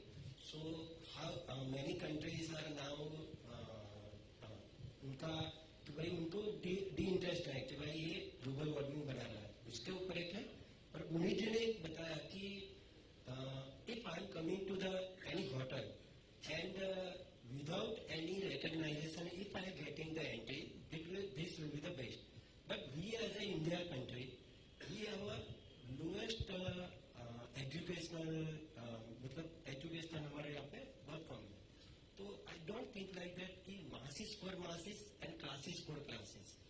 So if as a US has a problem of so much companies are now lay off people, okay, so by giving this blockchain technologies or like that, now the problem of unemployment is rising. So 3 questions. Madam, China banning, global warming, and mass performances. Okay. You want to take that? Sure. So I'll maybe take the third part of the question. Sari rightly pointed out, about that would be the best case, right? If I'm able to enter into an hotel without actually giving in my digital identity. But India is also, like one of the largest, among the globe. The number of Aadhaars that has been issued or the number of identities that has been issued, India stands way high compared to any other country. Similarly, for QR-based payments or UPI-based payments, the number of the digital acceptance of Indians is very high compared to any other countries. Now combine these two, if I just can scan this and give my identity, that is all what is needed, which Indians understand. So entering into hotel can be that simple without actually, educating people much about it, and just people can scan a QR to verify their identity. So I was answer the other question, but go ahead. Yeah. So I'll take the other 2 questions, at least I'll take a stab and please feel to add to it. I think first of all, वो आपकी efficiency वाली जो बात थी, जो पहली गाड़ी आई थी, जो कार थी या पहली थी, वो बहुत इनएफिशिएंट थी. वो उसकी माइलेज जो हम इंडिया में बोलते हैं ना कितना देती है, वो बहुत कम देती थी, राइट? बट टेक्नोलॉजी इंप्रूव होती जाती है और माइलेज बढ़ती जाती है, और अब तो मतलब 40-50 भी आ जाती है कई गाड़ियों की. So technology takes time, mileage बढ़ेगी. जो आपने बोला एफिशिएंसी है, ग्लोबल वार्मिंग है, ऑलरेडी जो जैसे इथेरियम पे जो चेंज हुआ है उसमें वो प्रूफ ऑफ वर्क से प्रूफ ऑफ स्टेक गए हैं, ऑलरेडी उसकी एफिशिएंसी आई थिंक 99% इंप्रूव हो गई थी over the last thing. So technology will keep on improving. Definitely, first technology is not the most efficient. It takes time. So, we'll have to give it time, but technology improves exponentially. I think that's the beauty of it. On China wali baat, I think people can add, but one of the very interesting, one of the things we have to see is crypto and blockchain are different, and I would love for that narrative and that education to actually, go over. I think that should be a tagline. Crypto is not blockchain. Crypto is not Web3. But China has, I just read a news, has actually set up institutes to train around 5 lakh blockchain professionals, because they believe in it. They may have banned cryptocurrency, and crypto is one thing very difficult, बहुत nuanced है. But blockchain, the technology, everybody believes in. China also believes in it, and I think the whole world is, and we should invest in it because it brings in a lot of value and efficiency. So that's the answer to your China question. But feel free to add. One more thing that we need to answer. I mean, what is the difference between crypto and blockchain? आप किसी भी जगह पर जाते हैं, when you travel by a train or by a flight, या बस से भी travel करते हैं या किसी event में आते हैं, तो you are holding a pass, जिसके बिना, या एक टिकट जिसके बिना आपको उस सर्विस का एक्सेस नहीं मिलता है. That is the key behind crypto and blockchain. So in order to access the blockchain, you need to have a token, a ticket, a pass. Crypto provides you with that pass that you are authorized to access this particular blockchain. And that is crypto. So when you're talking about crypto, जैसे कि किसी company का share होता है, उसी तरीके से जो इक्विटी शेयर होता है, उसी तरीके से ब्लॉकचेन की इक्विटी होती है क्रिप्टो, जिस पर कि वो ब्लॉकचेन बनती, क्योंकि डिसेंट्रलाइज वर्ल्ड में किसी कंपनी का शेयर नहीं होता. So जब आप टेक्नोलॉजी की बात करते हैं, तो इन companies like TCS, like Infosys, if you want to invest in their technology in their future, you simply invest by buying their equity share. But in a decentralized world, everybody is having that code. So there is no one person who's holding the code. So how do you promote that technology? How do you invest in it? You buy the crypto asset. And that is how you promote, you invest in that technology. So crypto asset is basically the equity token or the equity share to that particular blockchain. And that is how these two differ. Right? Thank you. All right. I think you can take one more final question. We've basically timed out our time, but we'll take one final question. मेरा question ये है कि अभी जो हमारा India का election system है उसमें काफी सारा एक्सपेंस होता है, तो और हर 5 साल में वो एक्सपेंस बढ़ ही जाता है. तो क्या हम ऐसा सिस्टम बना सकते हैं ब्लॉकचेन के द्वारा जो इलेक्शन का जो सिस्टम है पूरा डिसेंट्रलाइज करे और जो एक्सपेंस है वो कम करे. देखिए हम एक्चुअली सिटीज में इसीलिए आते हैं कि हमें ऐसे ऐसे आइडियाज सुनने को मिले. Thank you very much. Yeah, absolutely. I think we can take more questions, but this is a great idea. Since we are getting ideas, I don't want to stop here. Yes, please.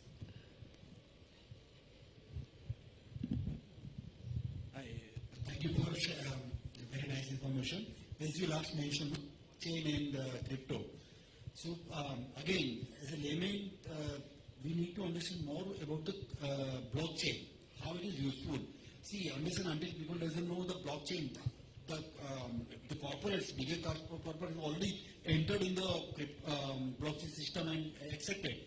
But a small and medium kind of people may require some more valuable inputs about from your side. So can invest into blockchain. By no doubt, crypto is there, but there are so many wallets which is reliable, some non-reliable, as we know, because it's a crypto world. Different people have given name, but blockchain actual system, I think so many years ago, but it was an era in 2018 where the mining was there and it drastically changed. Most of mining through the mining system लगाया था. So blockchain की concept layman को बताने का आपके माध्यम से बहुत जरूरी है. Absolutely, आपकी बात बिल्कुल सही है कि बड़ी कंपनीज आराम से कर लेती हैं, हमें यहाँ पर एंटर करने में प्रॉब्लम है. I can assure you one thing, sir, कि हम जैसे यहाँ पे नीचे उतरेंगे, they will answer your questions. But at this point in time, I'll take those couple of questions more and then we'll move on. Thank you so much. Thank you.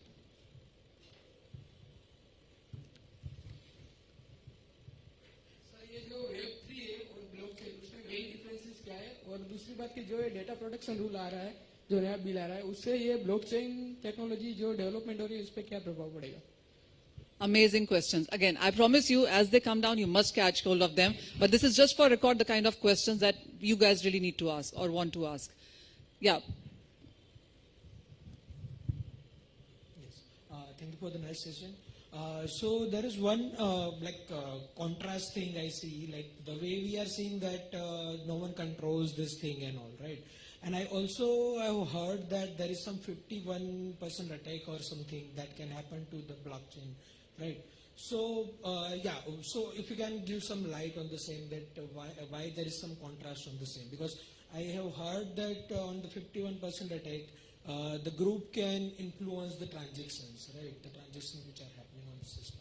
It's a question mark on the decentralization is what is pushing it. We get that. We get that. Thank you so much for asking that question. Please pass on the mic. We'll just take the questions, but you can absolutely catch hold of the panelists as soon as they come down.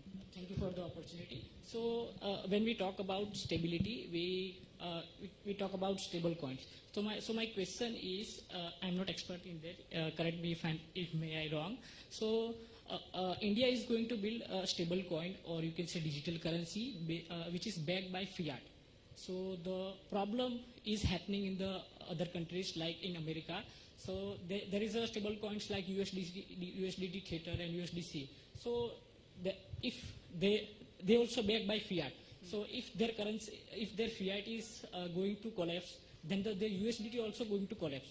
So there is a huge problem in that. So my main question is, India is going to build that currency based on the fiat.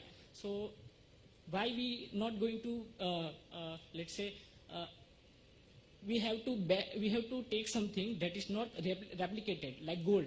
It is not replicated. Money is going to let's say we print money, then the value is going to down. So my concern is that why we are not going to back by gold. That let's say Russia, I heard that Russia is going. We get your point. Instead of backing it with fiat currency, why not do it with gold instead? Gold, but stable currencies, CBDCs, and there are currencies backed by other asset classes also. But again, I promise you, these guys will answer you. Yeah, thank you. Good evening.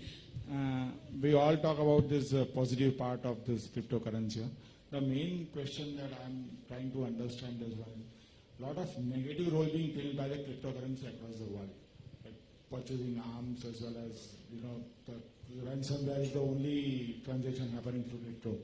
So being a technocrat or the governing body, what is the control mechanism that we can think of so that, this can go in the positive way rather than going in a negative way? Well said. Thank you again. We are absolutely off time, but the reason that we come on ground and meet you is to understand what is it that we need to do further in sense of, making these themes, making these panels that we try and do here. Thank you so much. You've been an amazing audience. All panelists are going to be here. Please approach them. Please ask your questions. And we really appreciate you spending your Saturday evening with us. Thank you.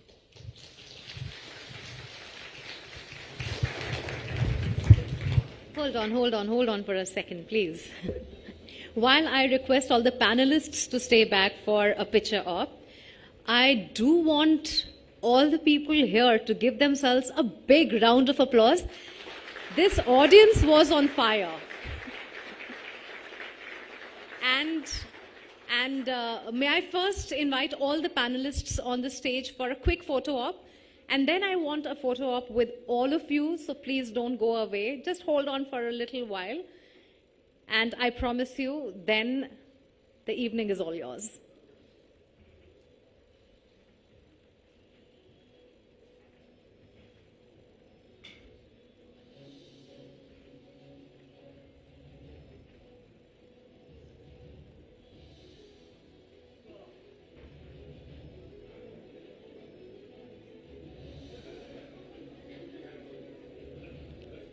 Fantastic.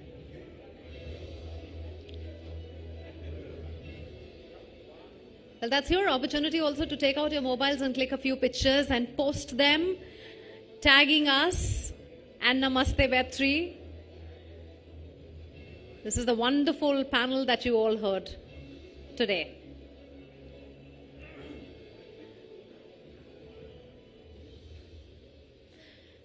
All right, ladies and gentlemen, before I let you go, I need a big favor from all of you. I need a lovely picture of everyone here giving themselves first a big round of applause. So that is one.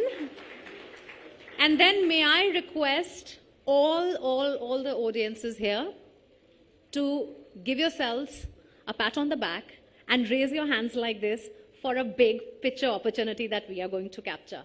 All of you, please indulge me. Yes. Lovely. Panelists, if I can just have you here and capture this moment with all of them.